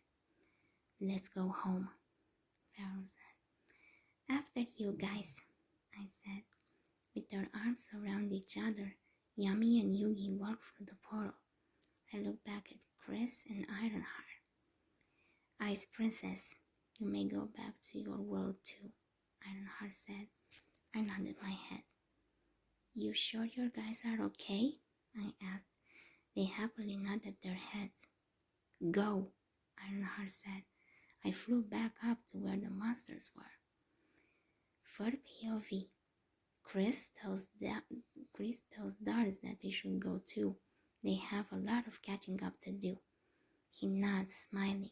Atlantis starts to descend back into the sea, raising a huge wave as it hits the surface. Abby's POV. We seen Kaiba run out of Darts' temple. Mokuba, start the engines of the helicopter. We have to get out of here, Kaiba said. Joe is right behind Kaiba, panting. But where's Yugi? Akina asked. Joey looked back. Yugi didn't come up with us, Joey said. Time's running out, Mokuba said. Mokuba's right. We can't wait, Kaiba said. I knew I should have went with him, Akina said, and tried to run back into the temple, but I grabbed her arm. Abby, let me go. I need to get Yugi, Akina said. Kay, we have to trust that he found a way out on his own, I said. And what if he doesn't? What if he needs us? Akina asked. We can't worry about that now, Kay. Besides, we can't do anything about that. Kaiba's right, we need to go. We have to worry about us, I said. I seen Akina looking upset, like she was going to cry some angry tears, but she didn't. You better be right, Akina said, and went in the copter. We all went inside. Darts' island sinks into the sea. I sat next to Akina, who was looking out the window. She looked nervous, and I noticed Joey was sitting next to me. He also looked sad. Good riddance to the Iceland, Kaiba said. I hope Yugi wasn't in there, Mokuba said. Joey sat with his head down. I put my hand on his back. Don't worry, Yugi's a smart dude. I'm positive he's okay, I said. He better be, Akina said. For POV. Meanwhile, in a hospital room in the city, Weevil wakes up asking for his mommy. In the next bed, Rex wakes up too, wondering where he is. Horrified, Rex asks Weevil what he's doing in Rex's bedroom, but Weevil points out that it's a hospital. Horrified, Rex asks Weevil what is he doing in Rex's bedroom. Horrified, Rex asks Weevil what he's doing in Rex's bedroom, but Weevil points out that it's a hospital. Weevil says he knows whose fault this is. Rex thinks it's Joey's, while Weevil thinks it's Yugi's. Together they say, "You'll pay for this!" They both jump out of bed and run away down the hall. As they go, they pass another room in which Alistair is just waking up. He sits up, wondering where he is, then sees the Dynadu figure lying on the bed beside his pillow. He picks it up, remembering his little brother telling him that soon the real Dynadu will show up and beat up all the bad guys. But then the refuge camp was attacked by the tanks, and Mikey was gone. Alistair's tears fall on the Dynadu figure. Then he stands up, vowing he won't stop looking until he finds his brother. Meanwhile, the sun is setting on a house by the sea. Mike's on her motorcycle driving away down the beach, thinking that she's glad that mess is over. Now to pick up the pieces. She remembers meeting Darts and being given the power of the Orichalcos, then dueling Joey, first at the Industrial Illusions building and again in the empty lot where he lost his soul. Now she thinks that she can't face Joey yet, so she's going to hit the road until she's ready to own up to everything she's done. But she'll be back. Ice's POV. I flew over a small deserted island where I see a body lying on the shore. It looks like... Oh no, I thought. I dropped down to see Yugi knocked on the shore, waves snapping at his feet. Oh God, you're not dead, are you? Yugi, wake up, I said. His eyes open and he gets up. Ice? What happened? Where are we? Yugi asked. On an island. Thank the gods you're okay, I said. How did we get to an island? Yugi asked. I don't know. I was flying and I saw you on the island, I said. Someone must have guided us here, Pharaoh said. Well, you are lucky, I said. The 3 legendary knights appeared before us with the fancy lights. Oh yeah, thanks guys for helping us. You saved everyone and everything. The dominion of the beasts can once again flourish, and the legendary knights can continue to protect the land, I said. I'm glad we could help, Yugi said.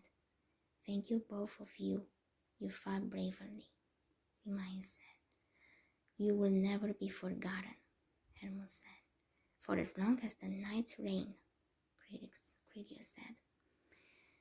We couldn't have done it without all of you. In the face of ultimate darkness, your courage sparked a light so strong it will burn for all eternity, Pharaoh said. The knights nod to one another, then fly away into the light. So, I'm sorry about what happened back there with me going all evil and stuff, I said. It's okay, Ice. I'm just glad everyone's okay, including you, Yugi said. I smiled and reached into my dress. Here, give this to Akina and tell her I'm sorry, I said and gave Yugi a no. You're not coming back with us? Yami asked. I shook my head. She doesn't need me anymore. She let her feelings out and came to terms that it's okay to not be okay. So now I can finally be free and be with my kind, I said. Well, good luck, Yugi said. You too. Bye, Yami, I said and flew away. Abby's POV. The Kaiba Corp helicopter flies overhead. Those weird lights are bad, Tia said. Joey sees the legendary knights and Ice flying away. Hey, there's Ice, I said. They must be going home now that their world is safe again, Tia said. Kay, you okay? I asked. I'll be okay when we get Yugi, Akina said, still looking out the window. Joey held up his Hermos card and it dissolves in his hand. Kaiba pulls out his Critias card and it too disintegrates. He smiles. No big deal. My deck's still unstoppable, Kaiba said. Hey guys, I see Yugi, Akina said. Where? I asked. She pointed to a shore of the island below.